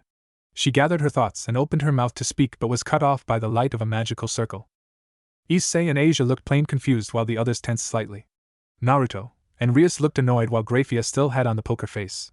Valerie and Akino were in the kitchen and finishing the tea, if the rattling coming from the kitchen were anything to go by. When the light died down, Riser Phoenix stood there in all his doucheness. It was honestly depression to Naruto to see an arrogant man like him. Issei, on the other hand, was in a little awe. Phew, it's been a while since I came to the humans' world. The guy looks around the room, and then smirks after finding Bucho. My lovely Rias. I came to see you. He sent a distasteful look towards Naruto, then looked back to Rias. Now then, Rias. Let's go and take a look at the ceremony hall. The date of the ceremony is decided, so we need to check it before then. He went to grab Rias' arm, but Naruto was suddenly between the two of them with a smirk on his face. Era Riser-kun. I must say I don't like guys, you will have to take my rejection. When you go back, tell Lady Phoenix I say what's up. Naruto spoke in a cheeky tone that seemed to piss off this Riser, but he breathed in before turning away towards a giggling Rias. Rias, come, let's go. He spoke in a commanding tone that set off red flags for Issei. After an uninterested response by Riser, Issei looked as though his ego had been destroyed. Oh yeah? Well, who are you? Issei spoke in an angry voice. Rias, you didn't tell them about me? That's mean. Hiya to Issei-sama. Why yes. This person is Razor Phoenix-sama. He's a pure-blood high-class devil, and the third son of the House of Phoenix. Grafia-san explains in her usual monotone voice. And he is the husband of the next heiress of the House of Gremory. He is engaged to Oju-sama. Issei really did deflate. His body floated to the ground like a piece of paper picked up in the wind. This guy. Marrying Bucho. Now I have to get past him and Naruto. How could I do that? And oh, I can't think like that. I will touch those Issei. And with that he immediately inflated with a perverted leer on his face. As the others watched Issei get his emotions together, Valerie and Akino came out with the tea. Rias sits on the couch near the edge while Naruto sat at Rias' usual seat. Riser sat next to Rias and was constantly grabbing her shoulder. Issei was shocked that Naruto sat back and acted calm. He nearly jumped on the guy, but a firm hand by Kaneko kept him from jumping out. Valerie only gave tea to the servants and Naruto before taking a position behind Naruto, Riser's eyes following her until they refocused on Akino. Everything about this guy spoke sexual harassment, like he was gonna say something dumb like grab him by the butt. Naruto never glared or challenged Riser, and it was killing Issei.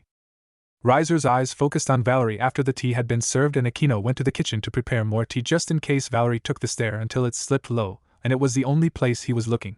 She squirmed a little and Naruto noticed his queen's distress. He leveled Riser with a firm glare. Riser-kun. If you appreciate those eyes, you will stop staring at my queen, Phoenix, or not. Riser recoiled a little at Naruto's voice and gaze. Riser returned with one of his own. This is your queen? I wonder, is she weak? Riser spoke in a voice so haughty Naruto almost laughed at his questions. Is his queen strong? She holds a damn Longinus, and she can gain the abilities of those she sucks the blood from. She must be a strong queen, and weak king don't go together. Naruto looks amused and Valerie a little nervous. The attention was on her. Naruto added a smirk which all in the room except Riser had seen before. Valerie, are you thirsty? Naruto played with his collar, giving her a look. Riser, Asia, and Issei thought this was a harmful action, but the others knew what he was doing. And he said he didn't like gloating. Valerie started blushing at seeing his neck and unconsciously started dropping her jaw, showing her fangs a little. And no thank you, Naruto. Naruto grabbed her arm and looked her dead in the eye. Nonsense, no need to be shy, you can have a drink whenever. He looked back at Riser and tilted his head, creeping him out. But before Riser or Issei could bring up their questions, Valerie began drinking from Naruto's neck. Asia and Riser discovered her pieces right there, but Issei was a little on the slow side. A vampire. Riser spoke in shock. Almost all devils would love to get their hands on a vampire. It was especially true since vampires threw out almost all children with even an ounce of human blood. Naruto inwardly smirked. That will teach you not to doubt my queen, Valerie. Sigh, drink however much you want. She told him his blood was delicious, like a sweet flavor, but he never understood it. When she started, she wouldn't stop drinking for a few minutes. Stop it already. Razor. I told you before. I will not marry you. Suddenly Rias explodes on Riser. But Riser tried to explain the situation with logic but was nowhere near convincing Rias. Grafia was still just standing by, and Naruto was tensing. Riser made no attempt to stop. And knowing Riser, it was only a minute before the situation got out of hand. But I won't marry you, Riser. I will marry the one I acknowledge. Even the devils from the old noble house have the right to choose. Rias looks toward Naruto briefly. Hearing/seeing that, Riser suddenly becomes enraged. His eyes become sharper, and he even makes a noise with his tongue. You know, Rias. I'm also a devil who carries the name of House of Phoenix behind me. I can't let that name get tarnished. I didn't even want to come to a small old building like this in the human world. Rather, I don't like the human world that much. The fire and wind of this world is filthy. For a devil like me who rules fire and wind, I can't stand it. Fire erupts from Riser's body. The temperature rises so high that some of the lesser devils were struggling to breathe. I will take you back to the underworld. Even if I have to burn all of your peerage. Naruto simply rolled his eyes at the show of force. He let out a bit of his powers to make the room bearable for Asia and Issei, who were struggling to breathe. Oju-sama, Riser-sama, please calm down. If both of you were to continue, then I won't be quiet about it. For Surzek-sama's honor, I won't hold back. Rias and Riser both paled at Grafia's voice that cut through the intense atmosphere like a knife through butter. Riser calms the flames around his body and sighs while shaking his head. To be told that by the strongest queen, even I would be scared. I definitely wouldn't want to fight the people from Surzek-sama's group, which is known to be made up of monsters. Naruto snickers before cupping his hands over his mouth. She just pimped you. Riser almost lost his cool again while a subtle twitch could be seen on Graphia's brow. Naruto proceeded to skip out on the next part, as he already had an idea of what it would be, a challenge between Rias and Riser for her freedom. He couldn't care less about the details, so he was waiting for this part to be over. Graphia confirmed the rating game. Naruto looked at Riser with a smirk. He knew what would happen. Riser was going to get all cocky on them. It really amused and disgusted Naruto at the same time. The moment Graphia finished her bow, Riser proceeded with being Riser. Hey Rias. Would the ones here be your servants? Riser asked in a cocky voice that amused Naruto. He gestured to the couch with all the members of Rias' Peerage on it. Yes and? Riser snapped his fingers, bringing his Peerage out. The 15 girls stepped out of the light. As they looked around the room, the first thing they noticed was the crying mess known as Issei. Naruto watched on in disgust as Riser kissed his girls and gloated to Issei. He sent a victorious smirk towards Naruto, who raised an eyebrow at the action. Riser seemingly got smugger as Naruto made no move and the smirk got wider. Issei suddenly activated his boosted gear and pointed at Riser in anger. A womanizer like you isn't good enough to be with Bucho. Huh? Weren't you looking up to the so-called womanizer? Issei looked guilty but determined after Riser gave his response. Shut up. That's different with the thing about Bucho. Naruto had to groan. He had the feeling he would have to set Issei up with someone else at this rate, or he would be in this strange place with Rias. Heroes love women. That's a saying in the human world, right? A good phrase indeed. But this is just a close relationship with my servants. Aren't you also adored by Rias? Issei looked conflicted. He was right. Naruto was laughing at their back and forth. Hero my ass. You are just a bird guy. Firebird Phoenix? Ha! That's the same as Yakitori. Issei's provocation seemed to work as Riser's face shifted to pure fury. Yakitori. Why you low-class devil? Don't get ahead of yourself. That's not the way you talk to a high-class devil. Rias, what's going on with your discipline towards your servants? Rias rolled her eyes and looked towards Akino. Riser's fury starts to rise more as Issei continues his taunting. Riser, let's just calm down. Naruto tried to step in before Issei embarrassed himself, but it didn't work. The taunting went back and forth. In the end, he settled for a sigh. Issei suddenly got in a battle stance. Mira. Do it. Riser looked as his servant knocked Issei out of it with one hit of her staff. You have an invincible sacred gear, but are weak with it. Riser paused for opment, as if gathering his thoughts. But the match would be interesting if you were to get used to it. Riser put his hand on his chin, and it seems like he thought of something. Rias, how about we have a match in 10 days? We could do it now, but that wouldn't be interesting. Are you giving me a handicap? Are you against it? Is it humiliating? A rating game isn't something simple that you can win with only your feelings. If you can't use your servant's power to the fullest, then you will lose immediately. So it's not weird for you to train with your servants for your first rating game. I have seen devils who lost without using their power to the fullest countless of times, no matter how great their potential and power was. Rias doesn't complain and listened quietly to what Riser said. Riser directs his palm towards the ground, and a magic circle starts to glow. 10 days. If it's you, then you should be able to improve your servants. He then looks at Issei. Don't be a disgrace to Rias's pawn. Your blow is Rias's blow. With that, Riser left the room and Naruto rolled over in laughter. Nothing like some fried chicken to make your day. Naruto looks over towards the Peerage of Riser that were about to teleport away. Revel-chan, can you come here for a moment? The girl with drills steps off the magic circle with a blush on her face. I told you not to call me Chan, Naruto-sama. She seemed to get really mad. No, you told me not to call you Drill-chan, not Revel-chan. Besides, I told you not to call me Sama. Naruto looks over at Issei and Asia. Now children, he spoke in a chiding tone. Don't be mean, say hi to the nice Phoenix. The name Phoenix seemed to throw red flags for Issei, but Asia went straight over and bowed at the devil. Issei, what are you doing? Riser is the only asshole in that peerage. The girls just happen to be loyal, and Revel is a tsundere. Revel blushed at Naruto's classification, and Issei gained a lewd expression. What is it you want, Naruto-sama? Naruto crouched in the corner with a gloomy expression. Naruto-sama, it's almost like she actually hates me. Everyone had to sweat drop. Naruto is spending too much time with Surzex. Naruto-sama? She spoke each syllable in a hesitant voice. His emotions greatly confused everyone. Revel-chan. He grabbed her by the shoulders and looked her in the eyes. You need a boyfriend. How about Issei? He's single, has almost no appeal, and he wants a harem. Think about it, you and Asia over their harem sisters. Actually, that would be a good TV show. Naruto grabbed Valerie and started a magic circle. Come on, Valerie, we're going to see Kaden. And with that he teleported away, leaving two red-faced bishops, a red-faced pawn, a giggling queen and king, and a silent rook. And what do you mean I'm the weakest devil you've ever seen? Issei was angry. Naruto was listing his faults in an attempt to train him. Issei was able to take it, but Naruto called him the weakest devil ever. It was the worst thing anyone ever said to him. It angered him. But what made it worse was it was probably true. You heard me. Even Asia is stronger. If I put you in a fight and she actually fought, you would be destroyed. She is better in magic, support, and defense. Right now, you haven't even talked to your sacred gear. Issei looked confused. Don't tell me you haven't talked to Drake, the Welsh dragon, that is sealed in your arm, since your dream. Issei still looked confused. What do you mean sealed in my arm? Issei's eyes lit up in recognition. Before disbelief, you mean it was in my arm? Ha ha ha ha ha ha ha. This is priceless. Who did you think is giving you your power when you boost? Naruto was getting a laugh out of this, but the tone in his voice was like one talking to a child. It made Issei feel as though he was a little brother. Naruto calmed himself, and his face relaxed. Issei took this as a time to respond.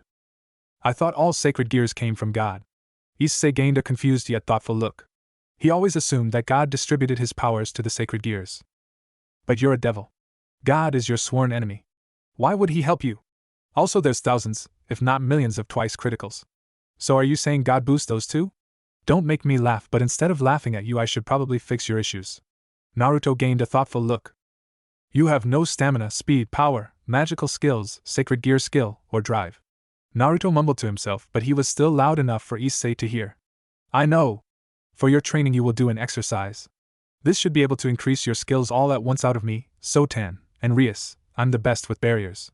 I'm also good with illusions. Naruto then pushed Issei away from him.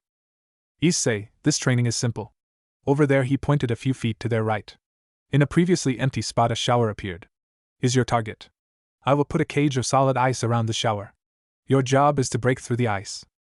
Issei looked as though he was about to refuse to take part in this regimen, but before he could denounce the training, Rias walked over in nothing but a towel.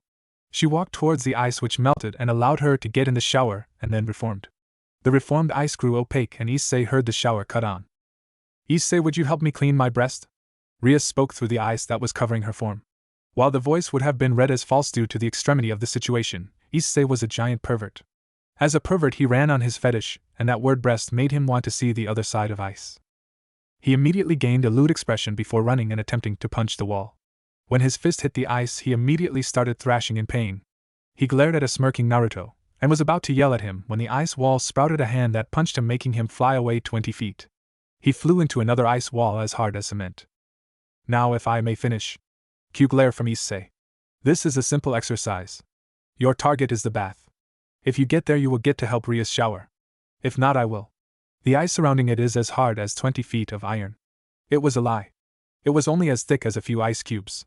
But if Issei did manage to break it he would have a morale boost. The ice will attack you if you stay within 5 feet of it for more than 10 seconds. When you aren't in those 5 feet I'll attack you. Issei paled when Naruto started exerting his pressure. Mwahahaha, Rias has left you in my care for 6 days, for before the raiding game. You will get 2 breaks, for breakfast and dinner, but other than that, just don't stop moving around. And with that he kicked off and went after Issei. Time skip 10 hours later, 8:30 p.m. day 1. Issei was currently resting. It was currently his dinner period. Akino came with a plate for food and some tea. Naruto honestly expected Asia. Akino gave Issei and Naruto their food and drink before seating next to Naruto, who had his back turned to Issei.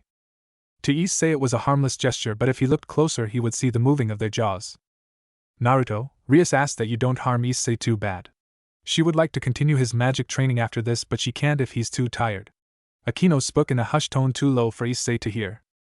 I can't make any promises. If she wants his training complete it will have to be done my way. If he can't take it, then he shouldn't have been sent to me at all. She looked ready to retort, but the look on Naruto's face showed he was not backing down. Tell her that I'll add in a night break so he can sleep. That should be enough for him to practice magic. I'll tell her, Naruto-kun. Akino flashed a smile but was met with a stoic face from Naruto. She got up and collected the plates and cups before leaving. Akino, breakfast is 8:30. She nodded and continued walking off. Now pervert break time's over. Time skip 5 days later, day 6. Beep beep. The sound of an alarm ringing sounded through the field. Issei could not hear due to his screams, but Naruto heard it clearly and smirked. Issei-kun, you only have 10 minutes. If you don't hurry, I'll have to help Rias bathe. Issei couldn't even get to the ice earlier in their training. He was too busy trying to run from Naruto. The one time he got close enough, a dragon tail made from ice appeared on the cage, and he unconsciously hesitated, and he was thrown by the ice. Issei, where are you? Mine need to be cleaned. With those words, Issei shot up like a rocket. He gained a determined look. Any signs of fatigue disappeared, and he brought out his sacred gear. He shot towards the cage of ice and winded his arm back. He struck the ice and watched as a crack formed. It was thin, but it was still present. When he was about to punch again, he was flung by a rope of ice. When he landed, he was forced to duck a spear of ice being thrown at him. He bent his knees and launched at the ice, but before he hit the spot he cracked earlier, his ankle was grabbed and he was thrown. He heard an alarm going off. Naruto-kun, can you come wash my chest for me? Issei took too long. Issei broke in tears and watched as the ice and Rias was destroyed in a ball of destruction. He saw a furious-looking Rias standing there with a twitching eyebrow. Naruto, is there a reason you used me for this demonstration? Rias looked furious. Naruto began sweating and backed away slowly from the fuming redhead. Usually guys don't want the girl they like to be seen naked by another man. But I've seen a lot of girls naked, including Graphia. The twitching of her eyebrow, and her power increased. I mean, you are the most beautiful girl I know? The pressure increased before disappearing altogether. Good choice in words. Rias walked over and grabbed the dazed and exhausted Issei before walking away. Line break. So, what is his power level now? Rias, Naruto, Valerie, and Akino were sitting in a room drinking tea. It was the day before the raiding game. They spent the day touching up on strategies for the game. Tomorrow would be used for mental and physical rest and preparance for the game. As you know, I did the Mirage training. To say he struggled was an understatement. His speed was low, and his power was tremendously low. I would have at least expected one of his arms to be acceptable. But Issei was able to fracture the ice. It was a hairline fracture, but fractured nonetheless. If I had to put him anywhere, it would be a mid-low class. He was still extremely weak. All of Rias' other pieces were mid-class in their areas of expertise. Issei was exponentially stronger than he was before, but 2 cubed was only 8. If Issei was 8, Riser was 64. He couldn't hope to do any damage to Riser unless he sold his arm to the dragon inside of him and hit him with a bottle of holy water, but knowing him, that's probably first on his to-do list unless he hasn't made some perverted magical spell yet. It wasn't a lie. Issei might have gotten stronger, but it was not much since he only had 6 days. If he had a month instead, Issei might have been able to grow, but he didn't have that kind of time. But hey, he had fun. Got to play a few pranks too. He gave Issei breakfast, dinner, and 4 hours a night to sleep. Each break a new prank was set up. But it helped Issei's situation awareness technically, so one could say he was still doing his job. You're welcome to stay with us the last 2 days. Rias and Akino got up and left the room, leaving just Naruto and Valerie. Valerie-chan, you felt Riser's power, right? A nod was his answer. Do you think they can win? Valerie went into a thinking pose. She knew about the Phoenix from her time with the vampires and a little bit more after becoming Naruto's queen. She felt Riser's power and knew Rias from a previous spar. She pursed her lips. If I had to say no. Naruto frowned at her answer but allowed her to finish. While they are all strong, Riser has quantity. His pieces might not be as strong as Rias, but he can dwindle their stamina. Not only that, but Riser is a little stronger than Rias, so she might not be able to win unless Akino is still able to fight with her when she needs to fight Riser. He nodded at her assessment. He could not find any fault in her explanation. So I probably will have to fight him. It was not bad but not good. He wanted to let Rias handle this and not show any moves. Now he might have to think of something new before he had to fight Serog again. Though I am thinking about showing off my queen.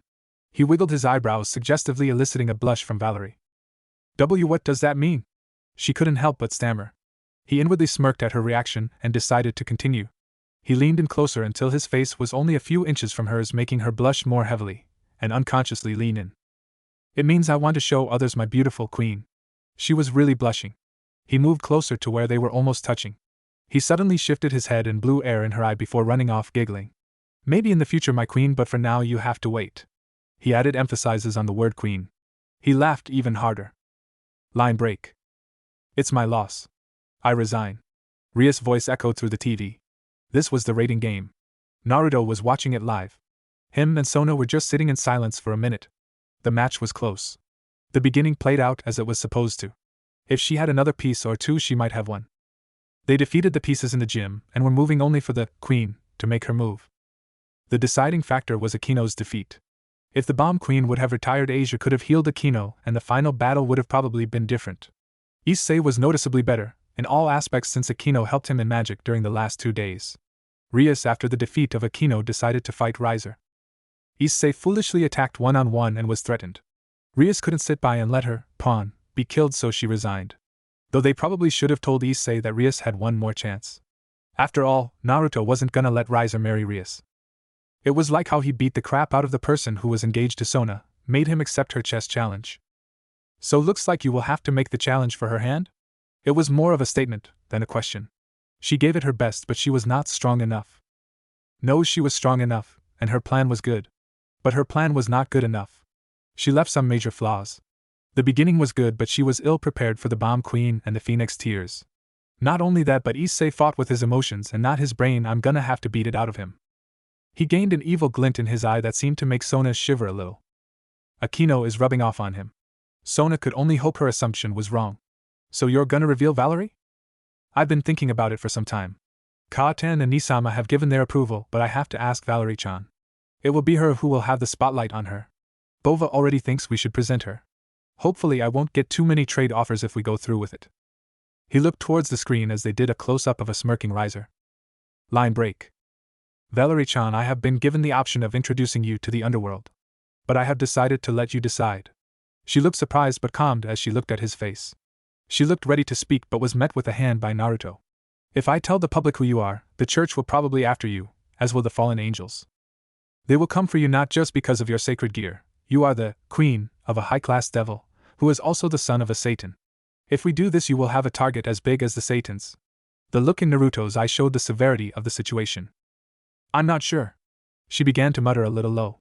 I'm not as strong as you, let alone the Satans. What if they came for me? What if the Teeps faction find out about me? They force me to use it. I could hear the voices. They went away, but what if they come back? Naruto could hear the fear in her voice as she spoke of her old home. It was as if she went cold in her bones. It made Naruto sad to see her in such a stare. Naruto hugged her. He squeezed to reassure her before his reply.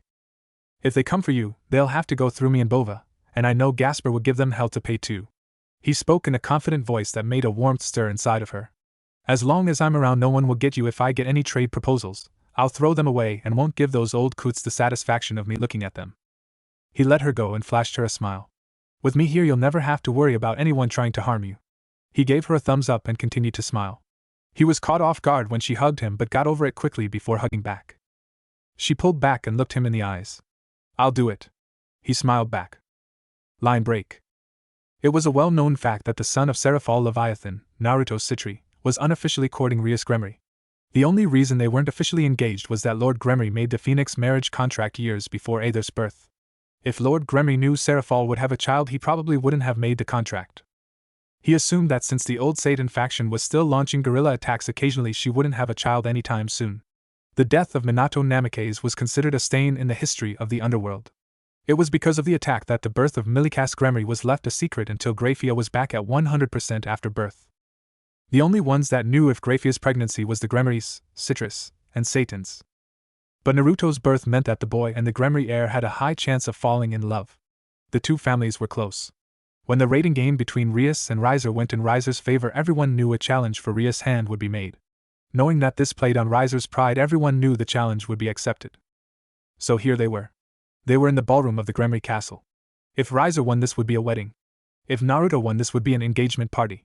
So right now the adults were putting in bets. The odds were in Riser's favor. Riser was seen as older and more experienced of he two. Even with the fact Naruto was the Leviathan's son, Riser was more experienced and had the Phoenix bloodline. The only thing the people knew was there was a challenge. No one knew whether it was a rating game or one-on-one battle.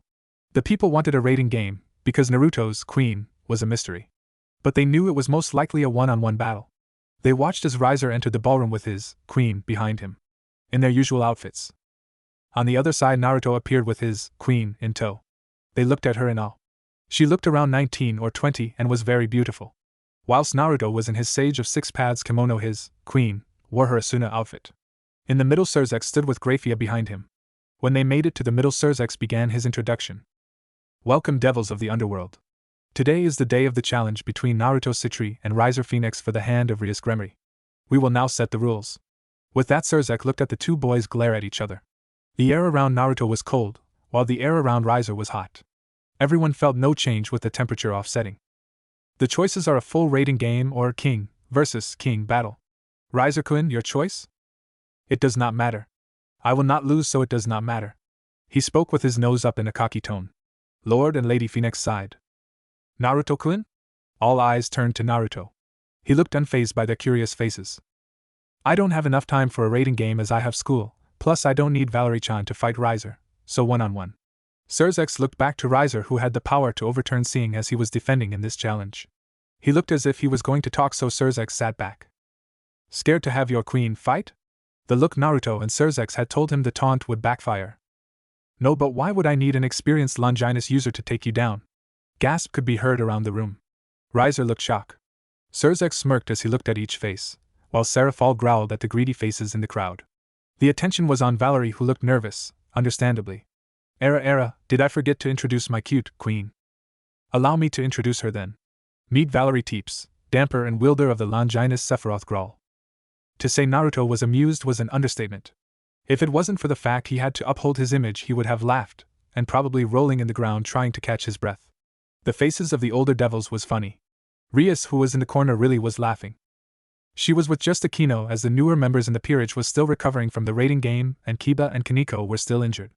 Surzek, wanting to get this over with, quickly confirmed all the rules and sent the two to the arena they would fight in. It would be a one-on-one fight with no items allowed. The two chose a basic rule set. The arena was simple. It was a giant valley, a waterfall in the background, with a little pond, and a couple of bushes. The two stood and waited. When the bell to begin rang, Naruto watched as Riser opened his mouth. Why not stop this fight, little Citri? You use ice, I use fire, that's my advantage, and with my phoenix blood you have no chance. Riser spoke while lighting his wings in a show of force. Naruto did not bat an eye and calmly released his pressure. You know you shouldn't get cocky during a fight. Besides, a giant pillar of water shot up, surprising Riser. If you didn't forget, us citrus prefer water. The pillar collapsed on Riser before freezing, leaving just his head out. Also, my ice is the ice of the leviathan, so don't underestimate it. Riser seemed to be angered and his powers rose. The ice was melted and he landed on the ground.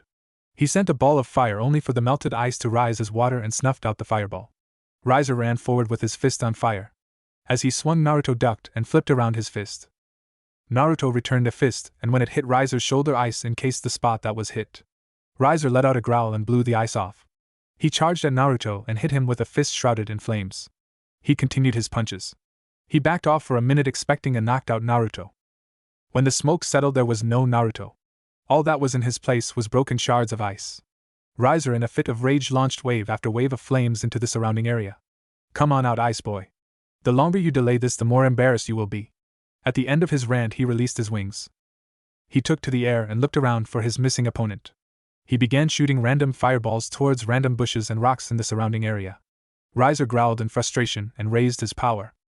Riser flew around the board until he was directly over the pond. Water shot out in tentacles attempting to grab the phoenix, who twisted in the air in order to dodge. He threw a ball of fire at the tentacle, causing it to disperse. When the water fell back into the pond, Riser felt something impact the back of his head, sending him to the ground. He seemed to have broken his legs and a few ribs, but they were back to normal in a few seconds. Riser got up and let out a frustrated growl. As he looked around, all he saw was a white blur, and his stomach was impaled with a spear of ice. Riser pulled it out and let his regeneration kick in. You should know by now that you can't harm a phoenix. He spoke angrily and his powers rose in a fit of irritation. Naruto suddenly appeared to his left, then another to his right. Riser launched balls of fire out, melting them both, showing they were ice. You see. You can't beat me, your ice is useless and my body regenerates. You can't win. More Narutos were popping up and Riser continued to melt them. When he saw one didn't melt, he let out a laugh. Finally giving up? Naruto settled for a glare. Riser didn't look fazed and continued talking. Give up now and I'll let you remain for the wedding. Naruto didn't answer, just raised his powers, cooling the air. Give up now and I'll let you remain with Rias, queen, but not until I'm done with her. Naruto's power rose even more, but he still did not move. The people at the party were wondering what his plan was. Riser's power started to rise even more. Give up now and I might let you watch on our honeymoon. Naruto still didn't respond. The air continued to grow colder. Riser was about to speak again, but his wings went out. He attempted to light them again, but they wouldn't. Riser glared at the smirking Naruto. What did you do? Naruto started to run forward. When he reached Riser, he cocked his fist back and coated it in water. As he ran, he spoke. Funny thing about fire. It runs on oxygen, so if the oxygen is frozen, the fire won't light.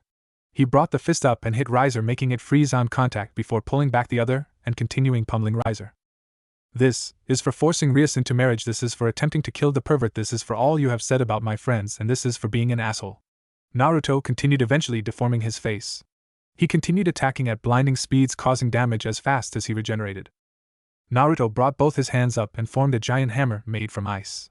He brought it down on Riser's chest and the ice chip. The shards that chipped off started to spread over Riser, freezing him. Naruto walked back and watched as Riser couldn't get out because he couldn't light a fire. You're finished, that ice sucks your demonic power out, maybe next time you shouldn't underestimate someone with an elemental advantage or a son of a Satan. Naruto turned around as Grafia announced his victory. Line break. Naruto appeared in a room not too far from the ballroom. He walked the hallway that to the ballroom. When he arrived, the devils assembled clapped for him. Rias immediately started running towards him and Akino was walking behind her. When Rias was a few feet from him, he disappeared. Rias was confused until she heard the usual era from Akino. She turned and was met with the scene of Naruto on one knee in front of Akino, kissing her hand. She gained a tick mark. My sweet Akino, now you are free, we can finally do what was fated. He spoke dramatically as Akino placed her free hand on her cheek and started blushing. Those who knew the three the longest sweat dropped, with the collective thought. I thought he said he would stop flirting with Akino in front of Rias. They all inwardly shivered, remembering the damage the two caused. After 5 minutes of the girls arguing, Naruto accidentally got hit by a wayward spell, which led to Mama Leviathan coming out. The devilheads and heirs just sighed and left. It was always weird with the Gremries. And it had been a few days after the Riser incident, and things were returning to normal. Rias had become a bit clingier towards Naruto, though he didn't notice. Akino did and pushed back, so to say. Somehow Naruto even managed to not notice that their love triangle somehow was made into a 7-act play by the school drama club, which apparently was in production since their second years. Sona nearly had to shut it down after a riot at the ticket sales. Every student wanted to see the play, mainly the girls. Girlfriends dragged boyfriends, and those in relationships got in arguments with those that weren't over the tickets. It was a good thing magic could be used for crowd control. This is not that bad of a play. Naruto had to think to himself. On his left was Rias and to the right was Akino. The play started off with their childhood with several dramatic moments, most were false. The story follows a handsome prince, aka Naruto, meeting two girls, a princess, Rias, and a maid, Akino, as the three grow older. When the story got to their teenage years, it created an evil tyrant, Sona, trying to prevent the union of any of the three. Sona left the moment she found out she would be the antagonist of the story, much to the others' amusement. When the play ended, everyone stood up and clapped. Line break. Naruto was in the shower. He had about 2 hours before school started. He usually got up this early to shower, cook, then go for a short stroll, ending up in a cafe. He was so into his shower he didn't realize the door was open or that someone was moving towards the shower. The curtain was suddenly opened and Naruto turned towards the offender. His fright getting the better of him, the water from his shower was pushed up instead of down due to his magic. He was met with the crimson red hair of Rias. She jumped in and before he could say anything grabbed him from behind. Rias, what are you doing? Naruto asked a little hesitantly. I'm just showering. She spoke in a matter-of-fact tone. Naruto deadpanned. You were obviously waiting for me to shower. You were spying on me, weren't you? Rias turned her head with a tint of red lacing her cheeks. Who complains about having a beautiful girl in the shower with them? Rias' voice had annoyance lacing it. Naruto said nothing as he continued to wash his body. When he moved to wash his back, he was surprised when he felt two fleshy orbs hit his back. Rias? Just let me wash your back. Naruto said nothing as he allowed Rias to clean off his back. Thank you, Naruto-kun. He heard Rias speak in a voice barely above a whisper. Thank you for what? You freed me. Even though I knew you could beat Riser, there was a part of me that still felt like it was hopeless. Naruto just sat in silence as he listened to Rias' fears. But you reaffirmed my hopes and fulfilled my dreams. Naruto felt something on his cheek and knew it was Rias' lips. He turned his head and was met with a kiss on the lips. When Naruto turned around fully, he heard laughing. He turned to see a fully clothed Akino holding 2 pairs of clothing. So bold, Rias. Naruto-sama, I never imagined you would finally take the initiative. The girl spoke in a tone mixed with jealousy and teasing. Akino? She jumped in my bath, meaning she took the initiative. Naruto spoke with a calm tone, but on the inside was blushing up a storm. Remember, you don't blush, you don't blush. I see, well, Naruto-sama, I'll collect Rias and go, Your clothes are laid out on your bed, already ironed, your breakfast is on the stove, and your lunch is on the third shelf in the fridge. With that, Akino grabbed Rias and the two teleported out. Did she just do all my chores before school? Naruto mumbled to himself, a little annoyed he had nothing to do for an hour. About 5 minutes later, we see a refreshed Naruto heading to his kitchen to get his meal. He was going to eat very slowly. His whole morning routine was disrupted by Akino. He was thankful though. When he reached the kitchen, he was surprised to find Akino waiting for him. Akino? I thought you left. Naruto was sweating a little. He didn't sense her at all. If she was trying to do harm to him, he would have been caught off guard. What are you doing here? Era surprised Naruto-sama? I came here to feed you, of course. She spoke as if it was the most obvious thing in the world. Naruto sat down at the table hesitantly, not believing that was her only reason for being in the house. Akino fed him the whole plate of breakfast before placing it in the sink. When Naruto moved to get up, he was surprised when she sat on his lap. We still have over an hour until school. How about you let me show my thanks for freeing Rias, Naruto-sama? Akino spoke in a sultry tone, sending shivers up Naruto's spine. Naruto responded by keeping himself calm as he spoke. You don't need to call me Sama, you know? But you've earned the Sama. I'll be happy to call you that in another setting. Naruto could only sweat drop. Besides, it's not as if this is the first time you saved me. Akino spoke in a whisper but didn't go on. The two stayed that way for a few minutes. Line break. It was after school in the student council room. Naruto, Sona, and Tsubaki were working on their respective duties and discussing matters concerning the underworld. The door opened and Saji came in with some paperwork. He paled when he saw Naruto and started shivering. Sona noticed and lifted an eyebrow. Saji, what's the matter? Sona, with her back to Naruto, missed the glint in his eyes as they bore into Saji's eyes. But it was seen by Tsubaki, who made a mental note of it. Nothing happened, Kaicho, Naruto mouthed to the nervous-looking Saji. Nothing, Kaicho, the glint in Naruto's eye seemed to get brighter before Saji excused himself. Naruto-sama, what was that? Tsubaki looked ever serious as she brought Sona's attention to the matter. Nothing. Naruto quickly replied while making himself as small as possible while darting his eyes on Sona and the wall. What are you talking about? Sona's confusion was understandable as she didn't notice the glint Naruto had in his eye when he saw Saji. Nothing, Sotan, let's go back to lunch. Naruto seemed panicked. Like he was keeping a dirty little secret, this made Sona even more interested. It wasn't every day Naruto tried to keep something from her. Kaicho. When Saji came in, Naruto and him seemed to have a silent conversation that made Saji get scared and nervous. Tsubaki calmly explained while Naruto started sweating. Sona raised an eyebrow and looked at Naruto expectantly. As with anyone with an Ankon mindset, he broke and breathed in. Saji may or may not have seen me introduce myself to Issei.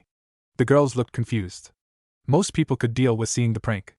It was usually those that went through it that became scared of Naruto, well, except Akino. That's not all of it, is it? Tsubaki spoke in a knowing tone, causing Naruto to glare at her. I may or may not have also threatened to reintroduce myself to Saji if he did a certain thing. Naruto spoke in a proud tone that was still fearful underneath. What was this certain thing you threatened him about? Sona asked, her curiosity still piqued.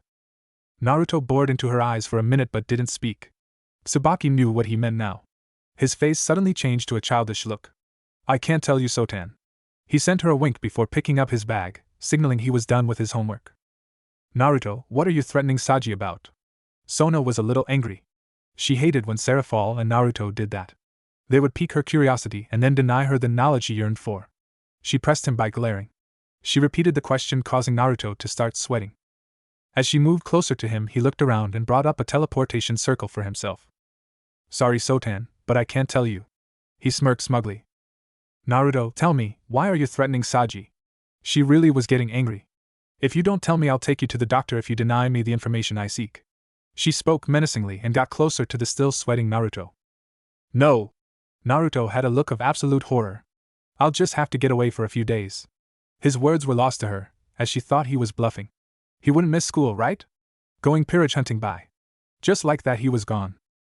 It was a few silent moments later Sona remembered her, and Naruto had a group project due the next day, and he had half of it. Naruto. Line break. Time skip. Next day. Naruto took a few hours to escape Sona. It was surprising how much stronger she was when it came to school. She flew/ran faster than him. When she finally caught him, he tried to fight his way out but was denied, when she created a semi-tsunami with magic. She overpowered him, and he raised the white flag. When Sona received his half of the project, she left. He and Valerie left soon after. It led them to their current situation. Valerie-chan, hurry up, we're almost there. Naruto spoke in a whiny voice. The two were headed to a Japanese house, in the suburbs of Tokyo. Meanies, I told them I just wanted to get through. Naruto muttered. Naruto, where are we going? Valerie asked. She was in the dark. Naruto suddenly grabbed her, and said they were going on a trip for a few days. She still didn't know where they were going. Well, we're going to visit him. Recognition shone through her eyes. She remembered him, but she didn't know they were going to get him. Him as in your bishop? She noticed a small nod and small lace Naruto's face. He seemed to be excited, but who wouldn't be when you go and visit your lonely, not peerage member? Yes, Naruto had one member of his peerage before his first year.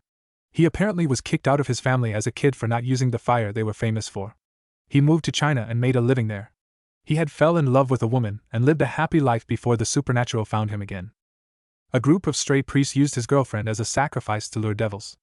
Naruto was given the job of exterminating stray devils in the area, and the event led to Naruto having to do battle. His soon-to-be bishop was broken. He felt weak and Naruto offered him power. Naruto turned him into a devil and had him taught wind magic by the wind spirits in North America. They had owed his mother a favor, and what better way to use a favor than on your child? It was funny to see him flourish with the wind spirits over the fire he was meant to thrive in. The boy stated he wanted to do his own thing and only sent Naruto seasonal checkups. His bishop traveled the world doing some work for the NA spirits and taking out a stray devil every now and then. Naruto pretty much gave Kazuma, his bishop, free rein. Now, though, with Valerie being exposed to the underworld, he wanted to have his peerage together. After all, the first night he received 665 trade requests. Having a Longinus user, he was bound to be hounded with trade requests, but at the fact she was a stunning beauty, he wished people would understand that he didn't want anything in exchange for her. The house they were heading to was in the middle of a compound. It was the Kunnagi complex. Behind the two were several bodies laying on the ground, black and blue. Before they could get to the house they were looking for, a group of people with their target was standing in front of the house. A few minutes ago, Kazuma Yagami was bored. He was stuck listening to this boring meeting about some plan to exorcise a building that was overrun with a few hundred evil spirits. But he smirked. These weaklings are paying me, so I might as well enjoy this. He made a funnel of wind and sent it behind everyone and into Ayano's hair. As he reveled in her annoyance, a boom in the distance caught everyone's attention. Knock knock, Yugo-sama, we are under attack. A guard came in looking almost fearful. The sound of girlish screams came closer.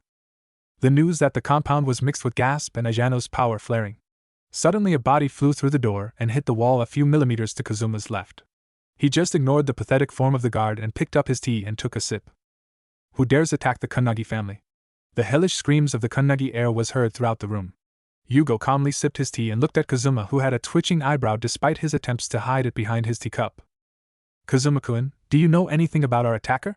Kazuma remained silent as all eyes turned to him. He opened his mouth to speak only to be cut off by a voice coming from outside. Valerie-chan, hurry up, we're almost there, a whiny voice called from outside. The twitching of his eyebrow increased. The others looked on expectantly as they saw annoyance and embarrassment flash through his eyes. Naruto, where are we going? This time a feminine voice called back, and the others watched as Kazuma sighed in relief of something. With Valerie with him, he's less likely to go crazy. Kazuma could only hope Valerie could hold Naruto back some. Well, we're going to visit him. Kazuma sighed again before walking over to the down door and looking through it to see his king and queen looking towards his direction, and he could feel the heated gaze of his former family members behind him. What are you doing here? Kazuma had an annoyed voice that barely managed to hide the nervousness in his voice. After all, Naruto would probably blow the whole compound up if he didn't play this carefully. That or start trying to embarrass him. He didn't know why Naruto was so moody when it came to him. All he knew was it came from some Greek goddess. So mean after not seeing each other in so long. It makes me want to freeze this compound over. Naruto spoke with an uncharacteristically dark voice. It made the others in the compound freeze in place. I'm afraid you ain't gonna be able to do that. I'm currently contracted by this family. Kazuma spoke in his usual arrogant tone. Wait, did you say contracted? Kazuma nodded to the question. Kazuma Yagami, this is your family, you shouldn't be charging them for anything. Naruto spoke like a mother chiding their 5-year-old. Now return the money like a good person. Naruto crossed his arms and glared a little at Kazuma as they continued their staring contest. Naruto let out a frustrated huff and turned towards Valerie, who had her head tilted with a smile on her face. So money hungry. And I don't even know why my family is super rich, Naruto mumbled to himself, but was loud enough for the Kunnagis to hear. Now what are you doing here? Kazuma asked in a more demanding tone, cutting off Naruto's rant, before smirking and pointing at the downed Kunogi guards. And what happened with them? He asked in a more amused tone.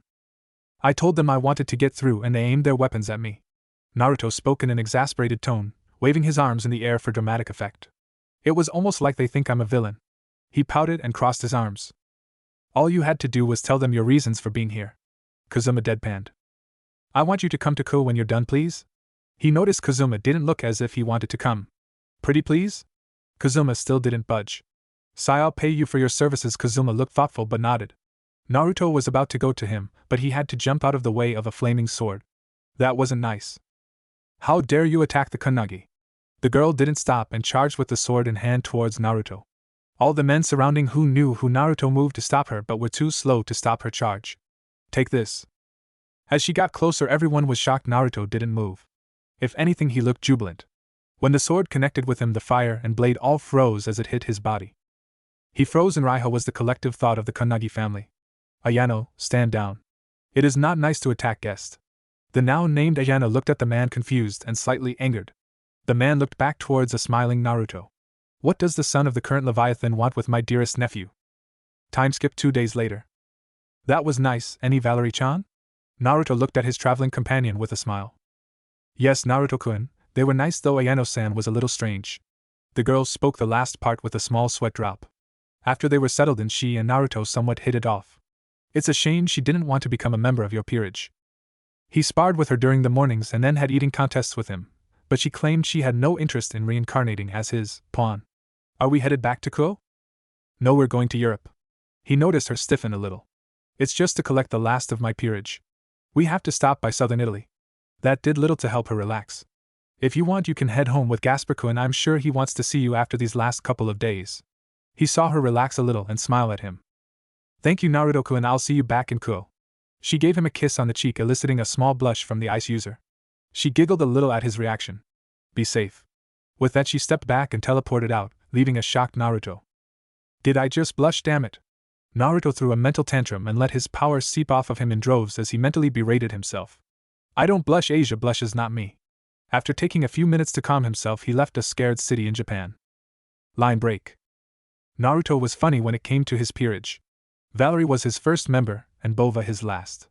Between the two, he had 3 other peerage members. He gained Kazuma right after Valerie, and the others in the subsequent months. He gained all his peerage members from the day before he went to school to the end of his 2nd year. The only thing was he gave them nearly complete autonomy. All they had to do was give him a little update, contract numbers, and kill a few strays here and there. They might have been strong by now, Naruto didn't know. The only thing he knew was they had 0 team training. Normally that wouldn't be that important, but the young devils meeting was coming up. He only needed them for a few weeks. They would be there for the meeting and then training for his first raiding game. He made his way through the country known as Italy. He sent a message to the church letting them know his entry, as to not cause any incident. He really was not in the mood for fights, they get annoying sometimes. He made his way in from Sicily, as all of Italy had a barrier over it preventing teleportation by those below Satan's seraph god level. The barrier was able to be tweaked to allow others in. It was erected in the 1900s because a bunch of devils would teleport there to go peerage hunting and were killed. The barrier apparently had the approval of Azazel and the Satans. He was about halfway to his destination after an hour of flying. His destination was a suburb of Naples. As he settled on the ground next to a trail in the countryside, he decided to take a little break. He had a little more than an hour of flying left, and he was hungry. He had seen a trattoria a little ways up the road. Naruto made it to restaurant, and ordered some bread for a snack.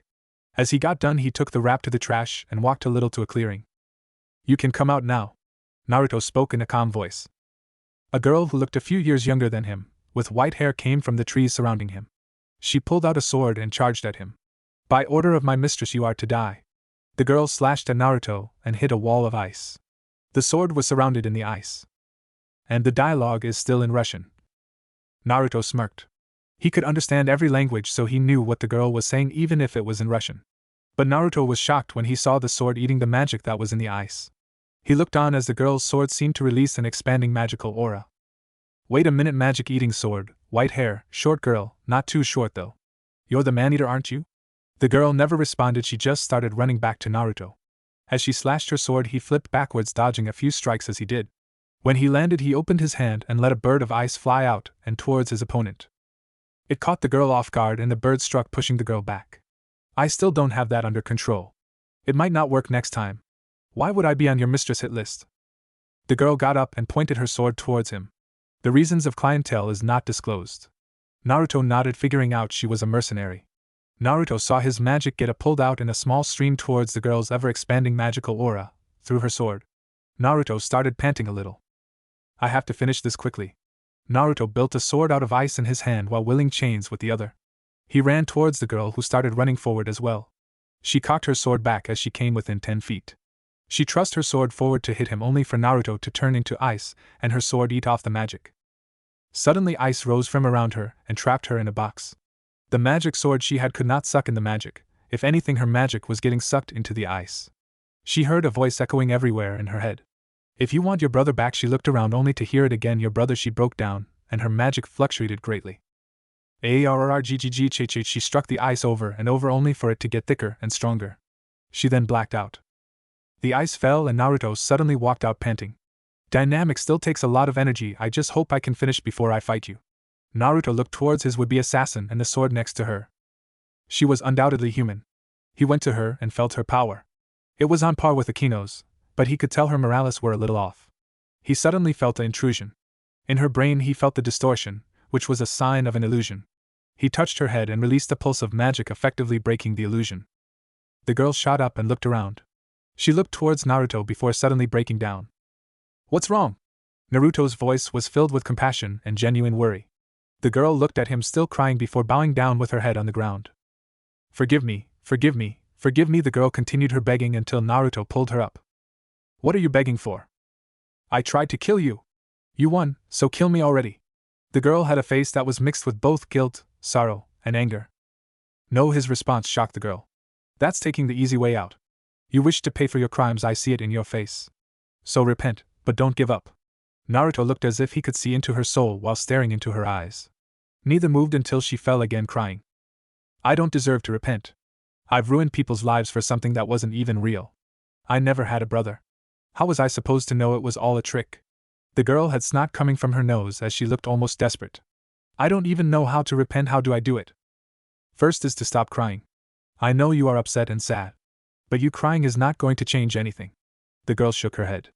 Naruto got on a knee and placed a hand on her shoulder. Besides, you are too pretty to cry. The girl looked up with a shocked and awful expression on her face. Naruto just smiled warmly. I see, then let me serve you until I can forgive myself. The girl's words shocked Naruto before he smiled and nodded. Line break. Naruto sent the girl, Elena Arshivena, who was also his new knight, back to Ko with a message to Rias to have her enrolled in school. He also sent a message to his mother, since he just had an assassin sent after him. He had took off immediately after he left the message, since he had one more stop, and he took a few days off of work. He made it to the countryside near Naples. In the middle there was a few large mansions and other buildings. He headed for one of the bigger ones while dodging bullets and other attacks. He crashed into a window near a bed. In the bed was a teenage boy and a baby. He grabbed both and teleported to Japan. I am so glad I can teleport out of Italy. They can be a little assholish with the way they treat me. When the light around him died down, he was in his room, and he set the boy down on his baby had disappeared though. When Naruto turned to look for him, he was pushed back with a kick to the face. Chaosu. The baby spoke as he sat on Naruto's head. Hello reborn, how's Suna been? Naruto asked as he looked at the baby. He was doing fine. But I guess he still needs training if you were able to kidnap him that easily. The baby was a little sadistic, that was a fact. Not on Akino's level, but still a little sadistic. Yep, Naruto's rook was Tsuneyoshi Sawada of the Vangala Decimo. The Vangala was a mafia family filled with mages. They were one of the first to utilize mages and soon grew to be the biggest. They were said to be rivals to Magicians' Council. The two were like the US and China, they would work together but were far from friends. Naruto had a deal with the Vangala stating he could not directly meddle in their affairs when Suna becomes boss. He was not even supposed to step in any Vangala bases, but they were a little loose on punishing him encroaching on their territory. I only need him for a few weeks. We might have a raiding game coming up and I need all my pieces. Reborn nodded. The agreement stated if Naruto needed Suna he could, but Suna had to be returned within 3 months, and the Vangala hospital is the only one he can go to for major surgeries. Dame Suna, wake up. Naruto had to wince. He knew the woes of having a sadistic trainer. He still had the scars from when his mother taught him how to make magically draining ice. Oh Naruto. The soon-to-be Vangala boss looked around at the new room before seeing his king. Reborn suddenly kicked Suna. Naruto had to sigh. Boom. Naruto looked out over to the window and despite seeing nothing could feel the power coming from the school. He looked back towards Suna before nodding and sending out a pulse of magic. The boys and baby were teleported to the school. Line break. After arriving to the school, Naruto was met with the panting form of Sona. She looked at him and shook her head. Pant Naruto, go away, Kokobile wants to kill us, not even you can beat him. Sona spoke harshly whilst putting in magic for the barrier. You want me to just leave you and Rias here? No way. Naruto stared at her in disbelief. If we die, you and Milikas can take over the families, but if you die, the house of Citri will be left without an heir. Sona stared at him with a glare. This is not about the family. This is about you telling E to abandon my friends. Listen to me. I am your aunt and I told you to leave, you don't need to die too. Naruto was wide-eyed at the end of her rant. She was just trying to keep him safe. He suddenly jumped down to the ground before looking up with a smirk. Don't worry, Sotan, I won't die before we open up that raiding games school. Believe it! And with that he took off with his peerage behind him.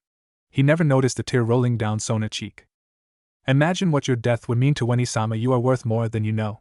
She pushed her glasses up in a move to block her wiping her tears. We need to strengthen the barrier now. And with that her peerage went to work on the barrier. Then I will tell you. In the war between the three sides, not only the Yandaimao but also God died. When Naruto arrived, that was what was coming from the cadre's mouth. The whole battlefield was quiet. There was no sound for a moment. Lysit's Elia, woman with blue hair, spoke with disbelief evident in her eyes. Kokobile began to laugh. Naruto shook off his shock before creating a bow and arrow made of ice. He aimed for Kokobile's forehead between the eyes and shot. It came close, but at the last moment Kokobile sent out his magic, breaking it. Kokobile turned towards Naruto before smirking. Now I get the son of Leviathan already, maybe it is my lucky day. I will start a war with you as my first casualty. Or maybe I should keep you alive to kill before your mother? Kokobile seemed to ask himself the last part, but the whole comment made Naruto's body shake. No one here will be killed, but you. Naruto spoke in a hushed voice, as he looked around the school at the ORC members. Kokobile began to laugh at Naruto's comment. You can't touch me, maybe I'll go at your mother in front of you before killing you. That comment made Naruto shake before his magic fluctuated. Naruto suddenly released a large amount of magic at once before framing it into a giant block of ice. Kokobile's magic was being sucked off of him at a fast rate. Naruto then charged him and began to smack around the cadre with his superior physical abilities. He sent a right hook followed by a left undercut before using both hands to smack Kokobile to the ground. Naruto looked back as he felt the rising of magical power. He was met with Suna standing with his arms spread out, and a lot of fire coming from behind him. To his left he saw Kazuma probably planning to use his wind to propagate the flames. And below Kazuma as Bova. The three all looked to be waiting for the best moment to strike. Naruto created communication spells that went into everyone's ears. Suna, Bova, wait for me to get him on the ground, then launch. The two gave nods that were not noticeable in the dark, even with the fire illuminating their faces. Ilana, protect Rias and her peerage. The girl nodded again. Kokobile flew up and grabbed Naruto before throwing him into a tree, before launching a light spear at him. Naruto dodged before flipping to the ground. He ran forward while making a few ants out of ice. They burrowed their way into the ground and disappeared from Naruto's view. He ignored the fatigue of using incomplete moves in favor of jumping towards the sky. He brought out his wings and tried to use his favorable maneuverability to get behind Kokobile. The cadre moved swiftly to avoid a punch Naruto sent, giving him the opening to move around. You know, even a heavily outmatched opponent can win with good planning. Naruto pulled on Kokobile's wings and threw him down by the wings. When he hit the ground, he attempted to stand only for the land he was on to collapse. He was about to move to get out, but the temperature went up drastically. He looked to his left, and was hit by a giant stream of fire. Is it over? Naruto asked in between pants. I think it might be. He was swallowed by the flames. Even he should have trouble coming out unscathed. Their moment of rest was interrupted as laughter echoed through the schoolyard. Naruto immediately flew up to face the threat that was thought to have been injured. As the cadre got up, Naruto flew down towards him. Naruto, though, was forced to stop and cut left to dodge some of Kokobile's feathers that were launched towards the boy, before Naruto felt a sharp pain in his legs. He looked down and saw two light spears that stuck out of his legs. He could hear the ORC gasp behind him at the sight. As Naruto got up, he noticed the ice around them melt. He was forced to look at Kokobile raising his hand and building a light spear. The spear grew larger and larger. I am done with you. I'll just tell your mother the way you died like a dog. Naruto saw a blur descend from the skies. Vanishing Dragon, he heard Kokobile speak, but afterwards he passed out due to the effects of the light. Line break. Naruto awoke 2 days later in his room. He was met with a mop of blonde hair. He shot up and took in his surroundings and noticed it was his room, and the person slowly waking up next to him was Valerie. Valerie-chan? What's going on? He was a little dazed, but he thought he saw tears in her eyes. But his thoughts were interrupted as she clung to him. Naruto-kun. He shook off any remaining daze he had. He nodded and leaned into the embrace. Everyone was worried about you. You've been out a couple days. That felt like a punch to the gut for Naruto. 2 days for a little light? 2 days from only 2 hits? Naruto was already planning a 10-hour training plan for the weekend. If Serorg finds out about this, I'll be a laughing stock. Yes, but we couldn't touch your body for hours after the fight, as there was still a lot of light residue. I think Kokobil's attack had some highly condensed light in it. She finished her story as Naruto listened attentively. Well, he is a cadre class, I suppose his light would pack a bigger punch. Naruto thought to himself. He looked at the damper only to realize she was naked. This caused Naruto to fall out of the bed when he jumped back, completely from shock. I think she's spending too much time with Rias and Akino. Valerie-chan, why are you naked? Said girl looked down before blushing. Rias and Akino said healing would work best if I was naked. Naruto had to facepalm. It was like those two were trying to corrupt her. Everyone knew Valerie was good with healing magic. They were worried about you. Naruto looked up at the girl who was now getting dressed. They would look after you at night, and only let me see you when they were at school. When they got back they would come straight to us. Valerie explained while still getting dressed. I see what happened while I was out. Naruto wanted to change the mood as it was a little depressing. Oh, well, Rias got a new piece. She was a member from the church that was excommunicated for knowing about God's death. She wields the holy sword Duran-Al. Naruto suspected Sona might have been a little upset over Rias getting a new piece. She must have mopped for a while thinking, why did Rias get all the good prospects? Elena and Kaneko hit it off. Elana was even put in the same class as Kaneko. Naruto nodded with a smile. It would be good for those two. They were both emotionally stunted, so it would help them. And it was dark. Everywhere there was bodies and blood. Mud on everybody's skin. The people surrounding him were all panting. To his left and right were 2 people he knew, but couldn't grasp their names. His vision zoomed out. Now behind him was another blonde-haired man with no arms. Also behind him was a ghostly figure of a woman with straight red hair. The vision zoomed out again. Now there were several people. All were leaking a blue energy into him. He recognized the feeling as chakra. The only difference was this was much more pure. He raised his hand and a giant Fuma shuriken made out of chakra, and wind formed in his hand. Suddenly the vision went black. When he was able to see again, he was in a sewer. He looked down, and his right eye was blood red with 9 tomo on 3 rings around the pupil. He looked back up. There was a giant cage with several pipes going into it. Suddenly he saw 2 red eyes. The eyes stared at him, almost as if piercing his soul. Suddenly there was a growl. Naruto was thrown backwards and tumbled through the water. You are not ready yet. Don't come back until you are. Naruto was suddenly flung from the sewer. The red eyes retracted back into the cage. Stupid transmigrant. Naruto woke up panting. He looked around to see that it was still dark outside. Naruto sighed. He was already up. Naruto sat up and began to think. What was up with that dream? Who was that behind the cage? He felt a familiar presence but couldn't put his finger on it. The battlefield was all too real to be just a normal dream. He decided to go get something to drink, never noticing the fading of his eyes from blood red to the normal blue. As he walked down the stairs, he sensed another presence on near the kitchen. Quickly remembering he lived in a house with 2 vampires, he continued his descent. As he arrived in his kitchen, he reached for a glass before turning to the sound of feet hitting the ground quietly. It is Queen Valerie. When she saw him, she looked a little surprised. Naruto-kun? What are you doing up?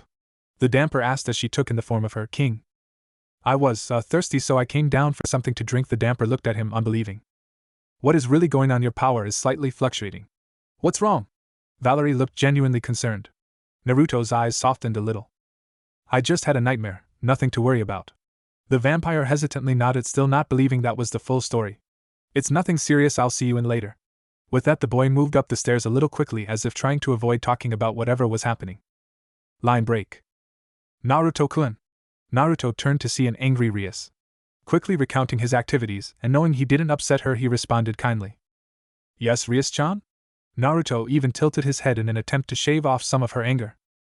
Azazel has encroached on my territory. She growls out the words as if she is prepared to go to war. Naruto unconsciously takes a step back. I should go over to him and blast him to oblivion. Rias-chan? The girl turned her head so fast he expected her to get whiplash. What? Naruto gulped before speaking a little hesitant. Maybe you should calm down and think this through. Naruto was failing to gain control of the situation if her power output was still growing. Issei and the others walked in during their conversation and understood what Rias was mad about. The others slowly inched back, seeing her power grow even further. He had no business in my territory. Azazel has always been like that, Rias. Suddenly, the teens heard a voice that belonged to nobody among them. Everybody looked at the direction the voice came from, and a crimson-haired male was smiling pleasantly. Oni-sama. Rias and Naruto spoke at the same time in a surprised voice. Azazel won't do anything like Kokobile did a few days ago. He may do a prank like last time, though. The governor will come earlier than the planned date. Please relax, I came for private business today. Oni-sama, why are you here? Rias asked doubtfully. Well, that was a given. It was not really reasonable for the Mao who carries the Devil Society to show up in the human world in a school's clubroom. After she said that, Surzex handed over an unfilled printed form from the school to Rias. What are you saying? Classroom visits are coming soon, right? I am also thinking to participate. By all means, I want to see my little sister working hard in studies from up close. Rias and Naruto had to face spam. Siscon was the common thought. I wonder if Kat-an will show? Naruto truly didn't know whether his mother was coming or not. She was the Leviathan, and she had a lot of preparation to do for the upcoming meeting, as the devil in charge of foreign affairs. Only time would tell, though. Even if my Mao duties are hard, even if I have to take a day off from my work, I wanted to participate in my little sister's class visit. Don't worry. Oto-san will come over as well. Rias seemed in a conflict of emotions. Naruto could see embarrassment, anger, and a little despair. He could only gain an amused smile. That's not true. Aren't you the Mao? To leave your job and come here. The Mao can't treat a single devil in a special way. Since Rias' brother is the Mao, no matter if they are blood relatives, she can't be treated specially. However, Surzex turns his head sideways. No, this is my work as well, Rias. Actually, I thought about conducting the conference between the three factions in this school. I came to inspect the meeting place. Surzex seemed to turn around and look at the members of Rias' Peerage. I have to go to my Peerage. Naruto proceeded to wave to the other teens in the room and Surzex. When he got to Grafia, he pulled out flowers from who knows where and handed them to Grafia. Remember, Grachan, when you're done with Satan Red, you can always hang with me. The boy then kissed her on the cheek before teleporting away. Rias and Akino seemed to fume. Line break. The battle with Kokobile showed Naruto a lot of things. He wasn't strong enough to protect his friends and family. It changed his mindset. He originally thought he could handle anything that threatened him, or anyone he wanted to protect. He didn't think the big fish would be attracted to him in the first place. He just now learned he needed to train more or his power would fail him. While he wasn't arrogant before, you could say he wasn't as motivated. His only motivation was keeping up with Sarorg, but he didn't train as much as he could. That all was changing today, though. Naruto was implementing a new training session anytime he didn't have work. He was going to drag his Peerage Aline. While they knew each other's strength and were all familiar with each other with the exception of Elena, he was going to do team-building exercises. They were each strong in their own right, but together they were but lacking. They each knew how to complement each other, but they had no practice. After Naruto had finalized his plans, he looked up at his gathered peerage, before smiling insanely. They are not going to like this. Alright, 30 laps around town. Get moving! All members groaned before all including Naruto were off. Time skip 4 hours. All the members of Naruto's peerage were on their hands and knees except for a heavy-breathing Naruto and a relatively unfazed Bova. They really couldn't tell how the Citri was still standing. Bova was easy, he was a dragon, but no devil should still be standing.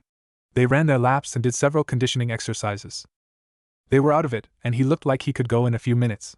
When Naruto caught his breath, he flashed his peerage a smile. I want to spar you guys throughout the week.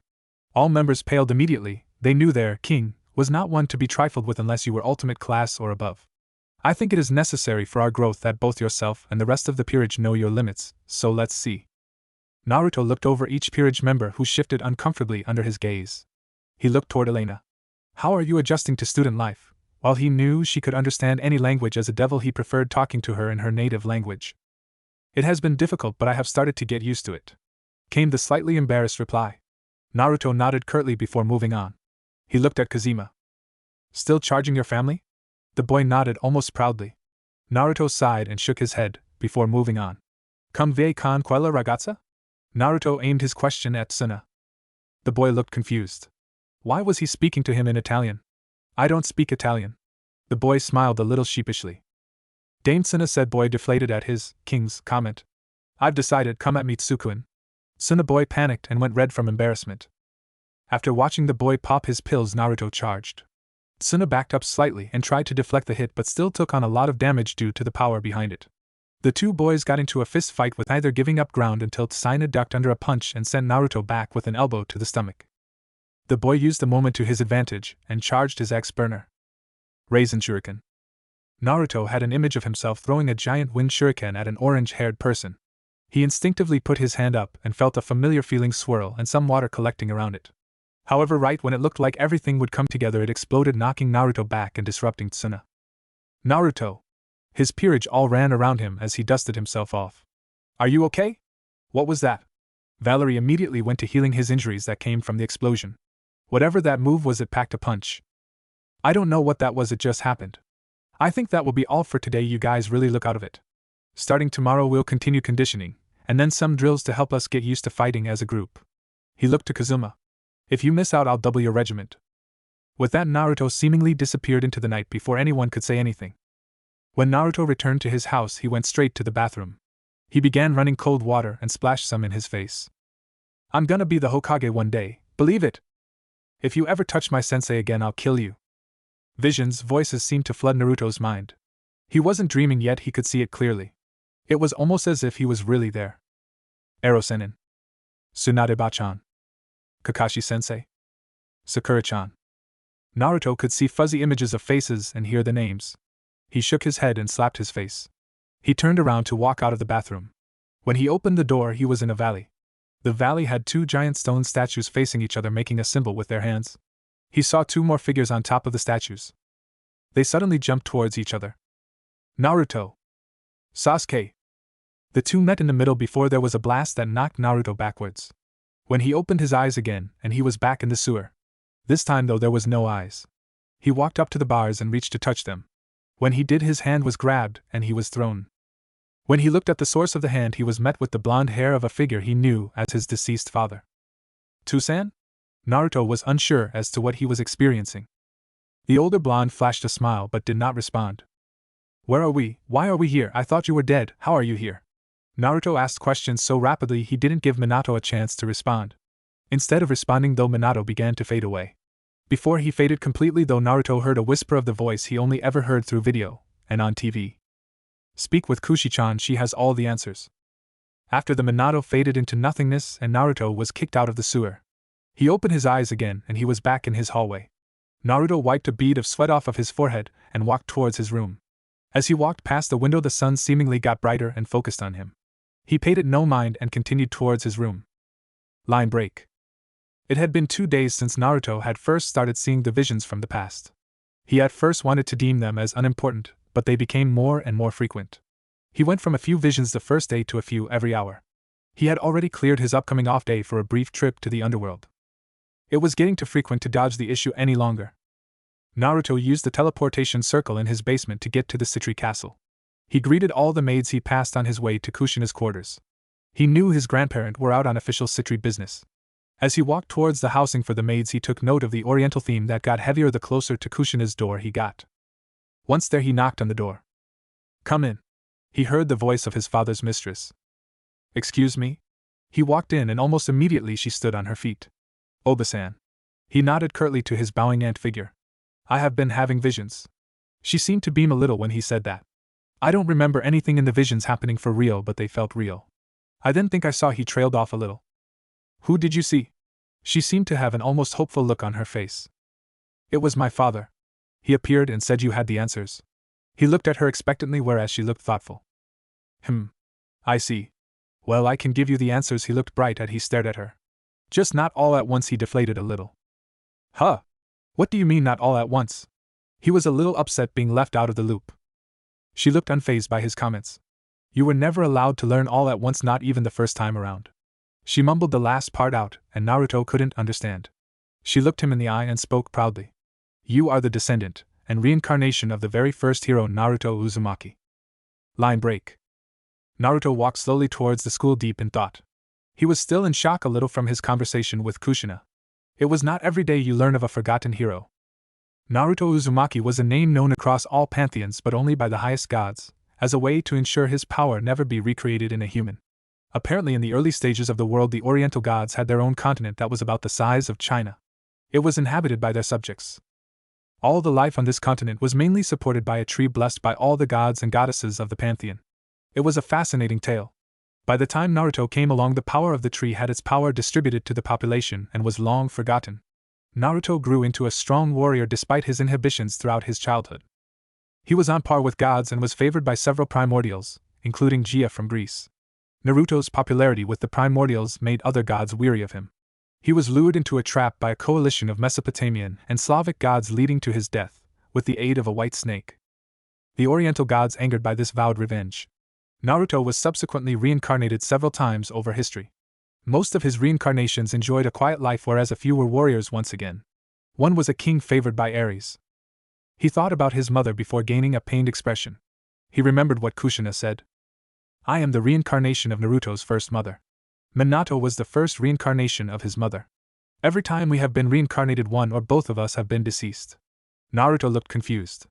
In your first life both of us died the night of your birth. When we are reincarnated we always meet and fall in love. Sometimes though you are born to another mother. Once you were the son of a queen who had an affair with Minato. He was then killed by the king. In every situation whoever is your biological parent dies shortly after your birth. This time it was Minato's time. Kushina had tears in her eyes from having to bury her love another time. Naruto was still told Kushina was not his mother, she wouldn't be the mother to him until possibly the next reincarnation. At least the frequency of the visions dropped though. Now he only received them when it pertained to a situation he was in. He found that out when he was training and heard a bell. Naruto was shaken out of his thoughts by a loud scream. IDIOOT. W, what are you taking out in front of the public? It sounded like Issei. Naruto was informed by Rias that Zenobia was gunning for Issei hard. Apparently she wanted babies with a strong being. Her options were limited between Issei, the Seker Uti, and Naruto, the strongest devil around. Luckily Naruto has been MIA for the most part. Naruto arrived in class and was shocked to see his grandparents Lord and Lady Citri.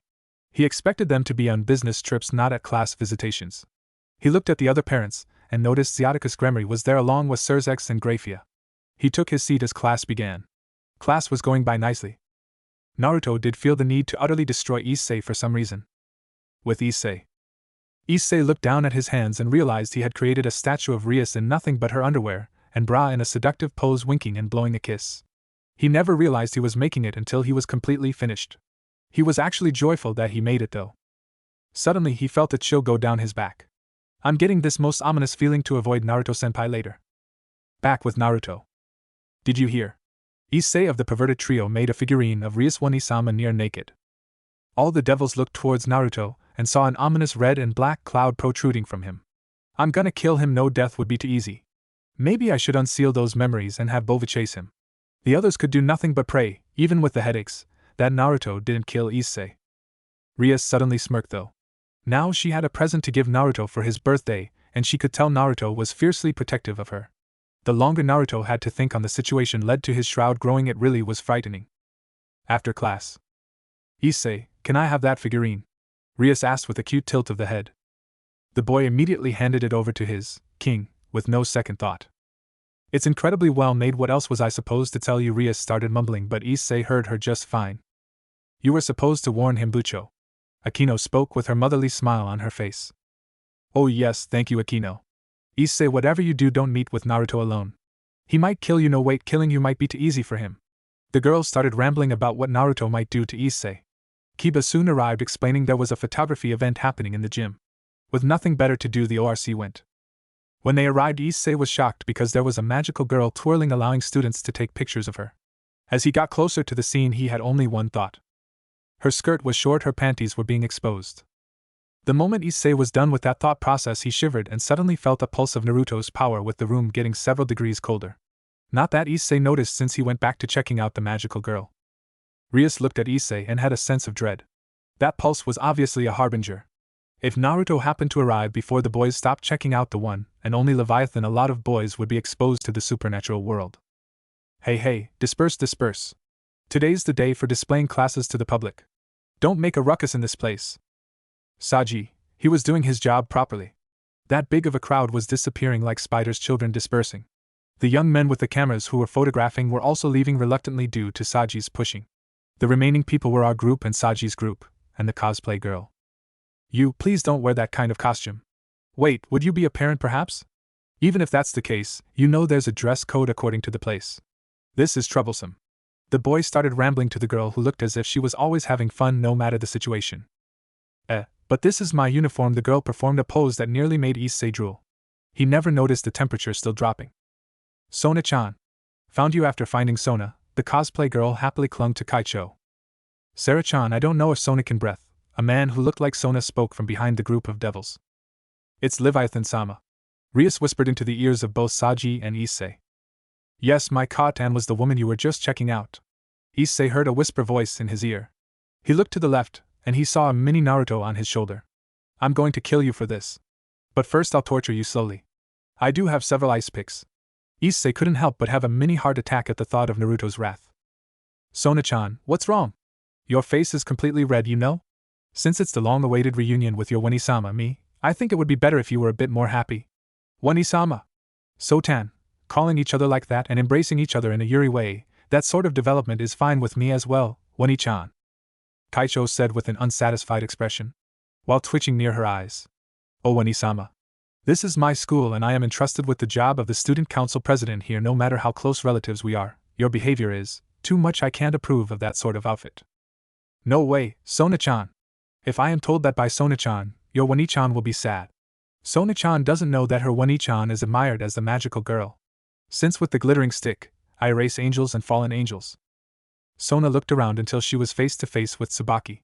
Go and find Naruto, now. Her voice was a harsh whisper, and Rias was sure everyone in the room heard it, but Serafal stayed focused on Sona.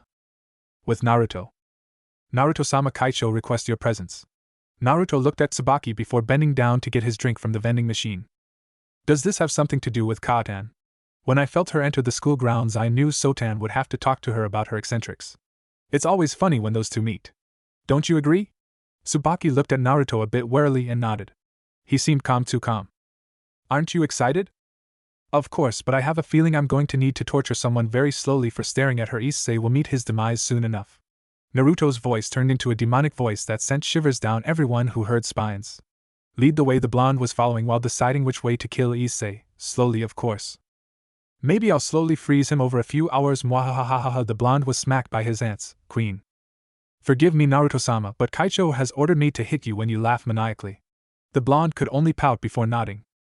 Nuh. Don't abandon your Wani-chan. Soteon. I have asked you so many times not to add tan. Naruto could only chuckle to himself as he heard the two sisters argue. Well, kinda argue. When the doors to the gym opened, all the noise stopped. Suddenly Naruto was smothered in a bone-crushing hug.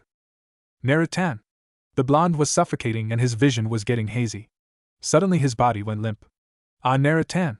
The leviathan was frantically fussing over her unconscious son. Everyone present could only sweat drop. Suddenly there was a flash. Everyone looked over to a teary-eyed Lord Citri who had a camera in his hand. Sniff, this reminds me of when he was younger and would visit the Gremory household. Sarah Fall would constantly scream something about beating Rias Tan. Sniff, he was joined in a hug by a teary-eyed Lady Citri. Sniff, I remember too, dear.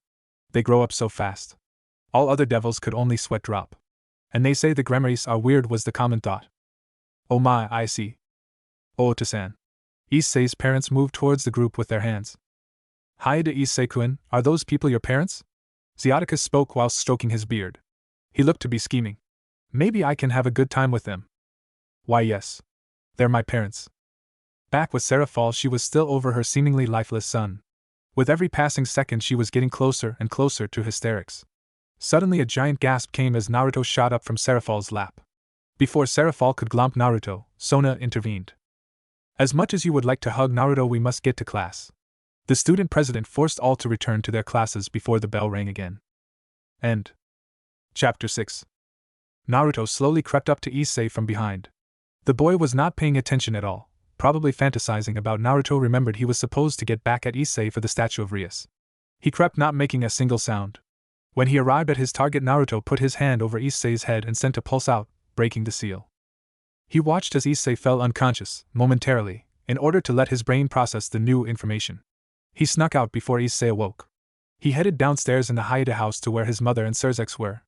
They both were going back to his house afterwards, so he stayed with them while they were still at the house. The rest of the ORC left already. As Naruto arrived, he heard the two Satans wrap up the conversation. Well, thank you for your hospitality. The boy heard Surzex wrap up his conversation with Issei's parents. The crimson-haired Satan was staying with him tonight, since he gave Rias the okay to release Gasper.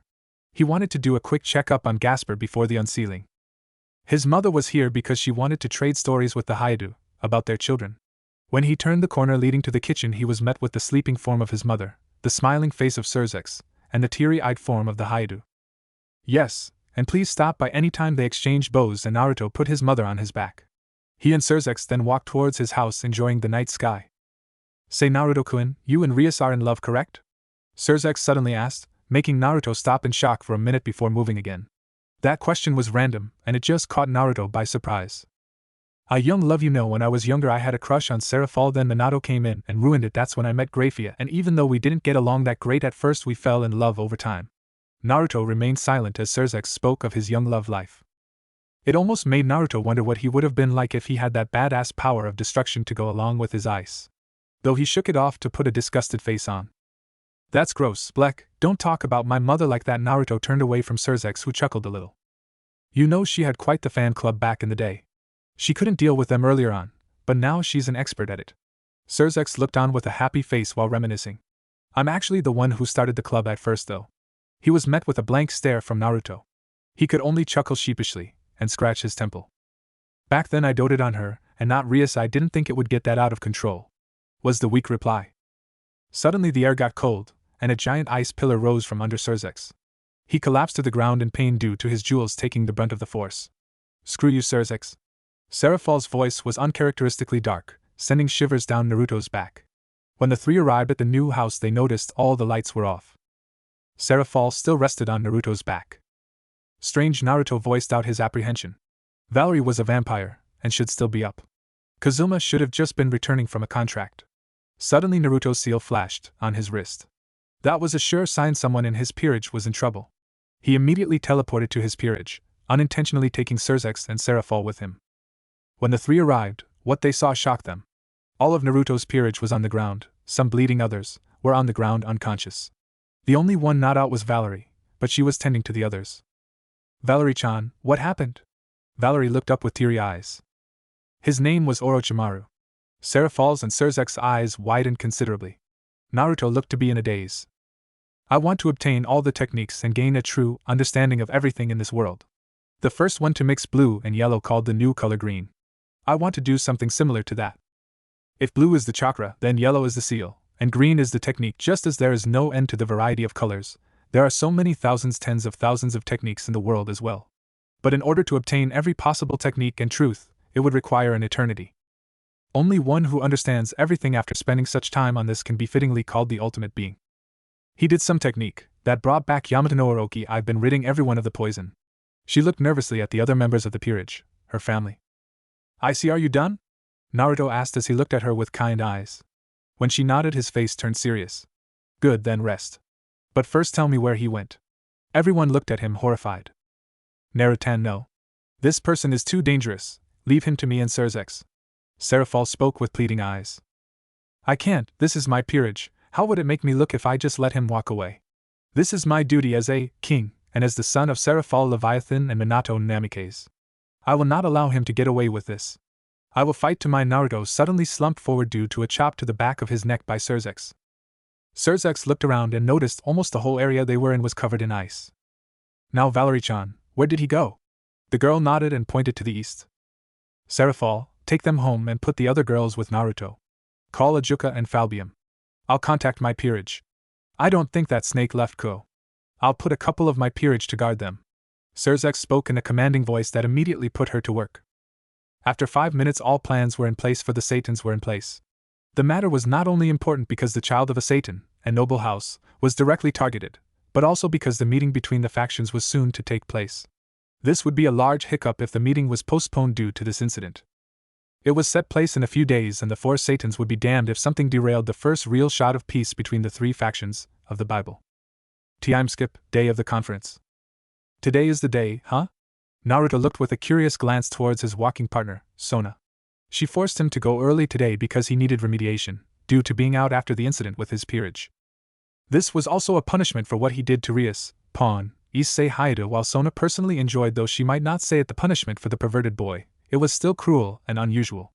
A quick glance with the bespectacled eyes and she was very worried. Naruto did not have a single impulse to go find this Orochimaru character. It kinda scared her. Usually he would be up in arms that someone tried to hurt his friends, but he was just calm. Even when he woke up he seemed off. It creeped her out. Sotan? Her eye twitched. I heard you. And I told you to stop calling me that. He let out a loud laugh while rubbing the back of his head. It seemed kinda forced. It really was putting her off. Naruto? He looked at her with a raised eyebrow. Why are you acting like the other day didn't happen? Not that I'm hoping you will run around like an idiot yelling the sage will bring justice, but you're unusually calm. Why is that? He looked to be thinking on his response. I'm just focused on my peerage. Kaden said she'd handle Orochimaru, so I'd rather focus on how Valerie, Bova and the others are doing. Sona nodded at his reasoning but didn't seem convinced. This was Naruto's Citri they were talking about. He didn't let anything go this easily. Usually Seraphol would have to freeze him when he tried to do rash things. It was kinda embarrassing, especially since Seraphol called them love quarrels. I see, just make sure you pay attention in class. You wouldn't want to fail your last year. Naruto waved her off. He was doing an awesome job in school. Time skip, 3 factions meeting. Naruto and his peerage, still slightly banged up, were relegated to guard duty. They were not present for the start of Kokobil's attack. He did hear about God's death, but it did not bother him since he already had his suspicions about the system. Valerie held the Holy Grail, but he still made her a devil. It didn't seem suspicious at first, but as he got older he began to see things differently. Naruto, standing next to Valerie, stared over the city from the roof. Suddenly he felt a large build-up of magic, immediately putting them on guard. Soon legion after legion of magicians descended from the sky. Naruto looked at them but noticed they were staring at a smaller group. This group was headed towards the ORC, quickly conjuring a communication spell to Kaneko and Rias, so everyone needed could hear. Magicians are attacking. Kaneko, about 10 are headed towards you and Gasper. Naruto heard Kaneko telling him she heard and Rias informing the leaders. He quickly adjusted his hand in preparation for a spell. He slammed his hand on the ground, creating an explosion of magical power no doubt felt by every magical creature in the city, felt it, but to humans it felt like a gust of wind due to the barrier. Blades of ice flew out of the ground. One magician who was hit felt a cut where the ice hit, nearly separating their hand from their arm. Several other magicians were hit. After a minute the barrage of ice stopped and about half of the magicians all had wounds from the ice. Naruto looked at the remaining ones. All created attacks and were about to fire them off. Suddenly the magicians were forced to give up their attacks in favor of dodging. Several wind and fire attacks flew at them courtesy of Bova and Kazuma. Naruto looked at them gratefully. His whole peerage moved towards him. Suddenly everyone froze. Naruto, who was holding Valerie, and Kazuma were the only ones not frozen. Kazuma felt a burning on his chest. He looked and saw his blessing from the North American spirits coming to the surface. What is this? Kazuma asked as he knocked on Bova's wings. Naruto and Valerie shared a look. This is what it looks like when Gasper's sacred gear is activated. Kaneko, shit! Naruto cursed as he understood what the implications were. Kazuma, go and save Gasper and Kaneko. And hurry. The magicians they were previously fighting all were still able to move. They were at even more of a disadvantage now. Kazuma left the roof on a wind tornado. He moved with swiftness to provide any help for his king. Naruto stood back and brought his hands up as a giant tidal wave of water appeared sprouting from a small pond on the school campus. Several attacks from the magicians were absorbed by the wave before it collapsed. Naruto collapsed with it due to exhaustion. Naruto! He heard Valerie scream. Suddenly an attack of lightning magic was sent in his direction. He prepared to take the brunt but was surprised when he felt no pain. He suddenly heard an explosion. Looking in front of him, he saw an ice dome surrounding him. The ice dome retracted and Naruto was greeted to his mother's face. His other peerage members were also still frozen, and there was no sign of Kazuma, Gasper, or Kaneko. Looking forward he recognized a figure with her hand extended. It was Kateria Leviathan, a woman he was always told to flee if he saw.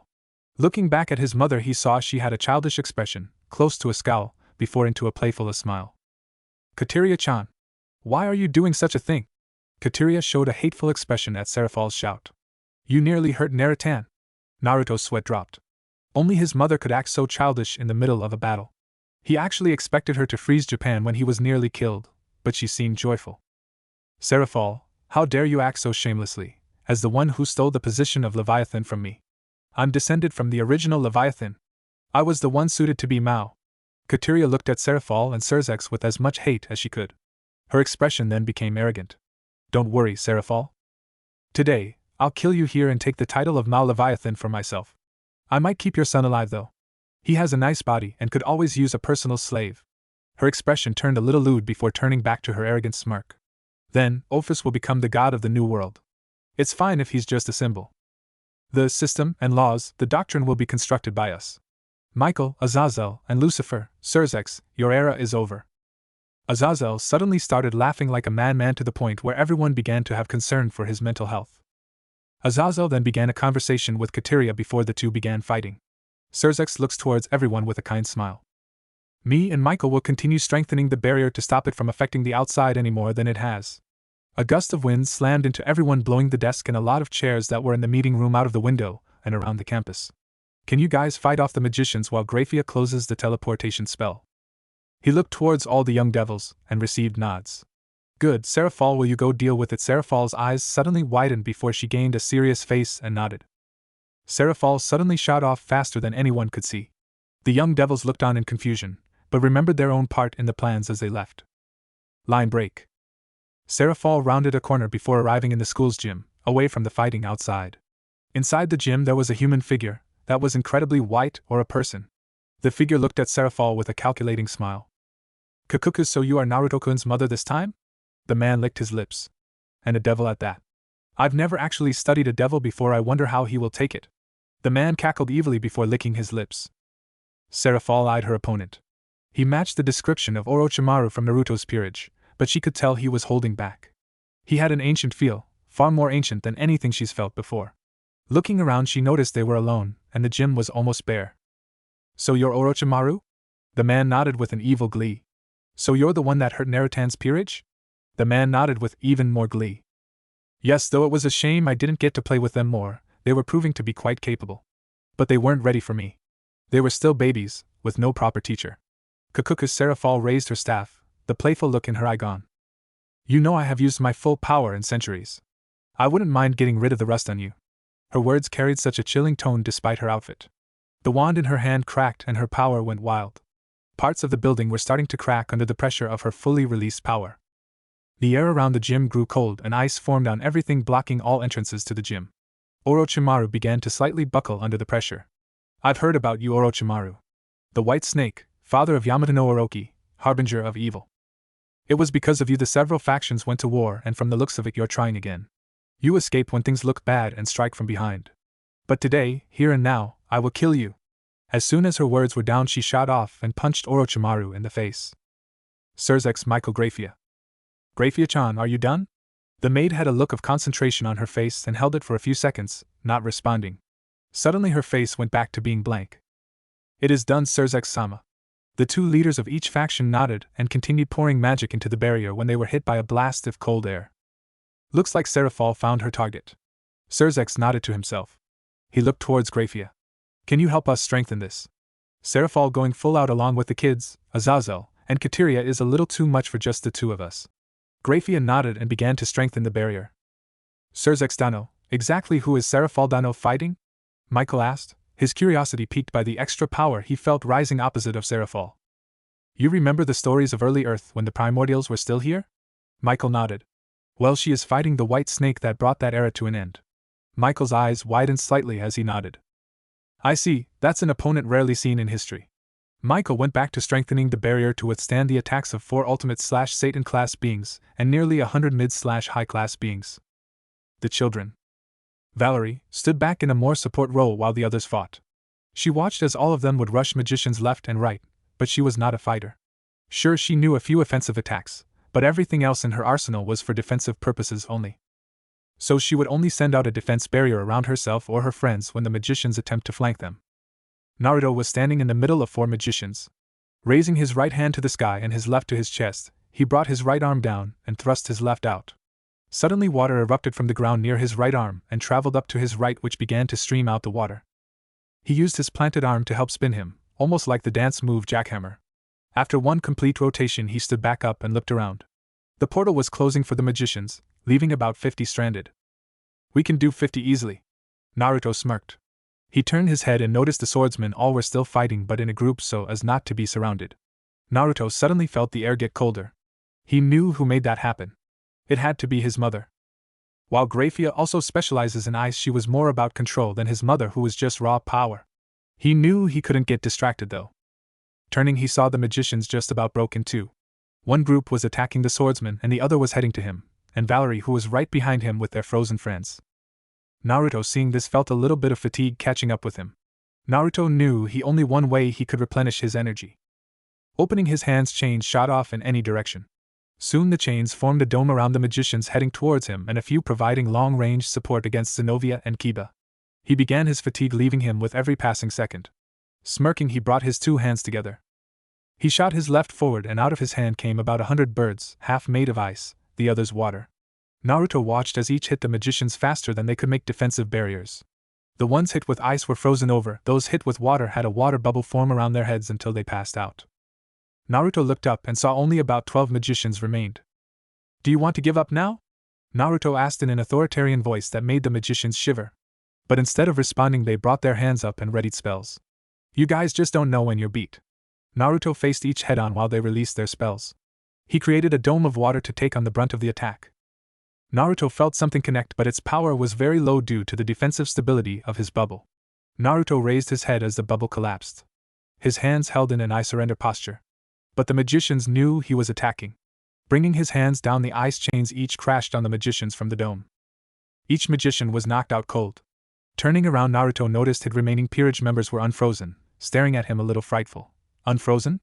They each nodded, albeit slowly. "Seraphal. Kukuku, if you want to kill me, you'll have to be quicker than that," Orochimaru goaded. His clothes were torn a little and he was breathing heavily. While he wasn't faster, or stronger, than his opponent in the small environment, he used his nimbleness to attempt to gain the upper hand. Even though he killed the first Naruto, he needed help from other pantheons to do it, and he didn't escape cleanly. He was nearly obliterated, soul and all. Luckily for him, his current employer saved him, in return for this favor. He might be slippery and a liar, but even he knew he wouldn't be able to escape office. Orochimaru suddenly mowed, as an ice blast made way towards him. He didn't cleanly escape as his right foot was completely encased in ice. Looking back towards his opponent, he cursed when an ice blast hit him square in the face. With Surzex. Surzex walked calmly down the hall towards the stairs. He was walking with Grafia and Michael. They 50 layers on top of the pre-existing barrier. Azazel was down fighting if his power down was anything to go by, and the magician were all defeated. The only remaining fight taking place was Seraphal's. Her power was steady, meaning the battle was in full force. Her power was so strong it was still affecting the school. If he had to guess, he would say the school was maybe a few degrees above freezing. It was troubling that an opponent arrived that could fight a Satan-class devil for more than a few minutes.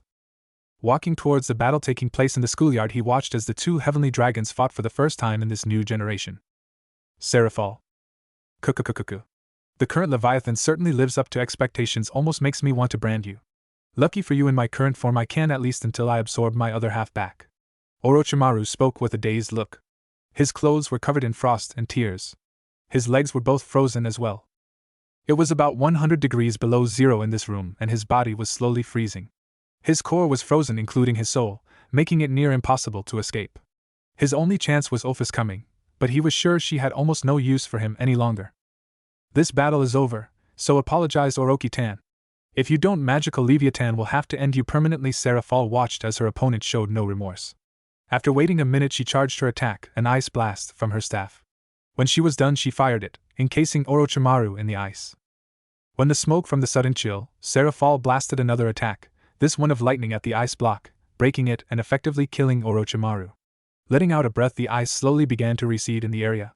When it was gone completely, Seraphal walked out towards the schoolyard with everyone else. After her departure, a holo penned from seemingly nowhere. A blank-faced gothic Lolita walked towards the pool of water where Orochimaru was. "It seems you have fallen in battle, pet. Your luck has run out, your other half shall be sufficient in my plans though." With that, the girl walked out back through the hole. Without another word, and only a side glance, the portal closed. Line break. Naruto. Naruto was suddenly crushed by the woman who gave birth to him. The force of the contact brought Naruto to the ground. Though on the way down, Naruto's head hit the ground, knocking him out. Naruto? Seraphal began to fuss over Naruto's unresponsive body. "Doesn't she do this every time Naruto fights?" Issei asked towards his king. Does she do this on purpose? Before Rias could answer, Bova came down and landed next to Issei, who froze and went wide-eyed.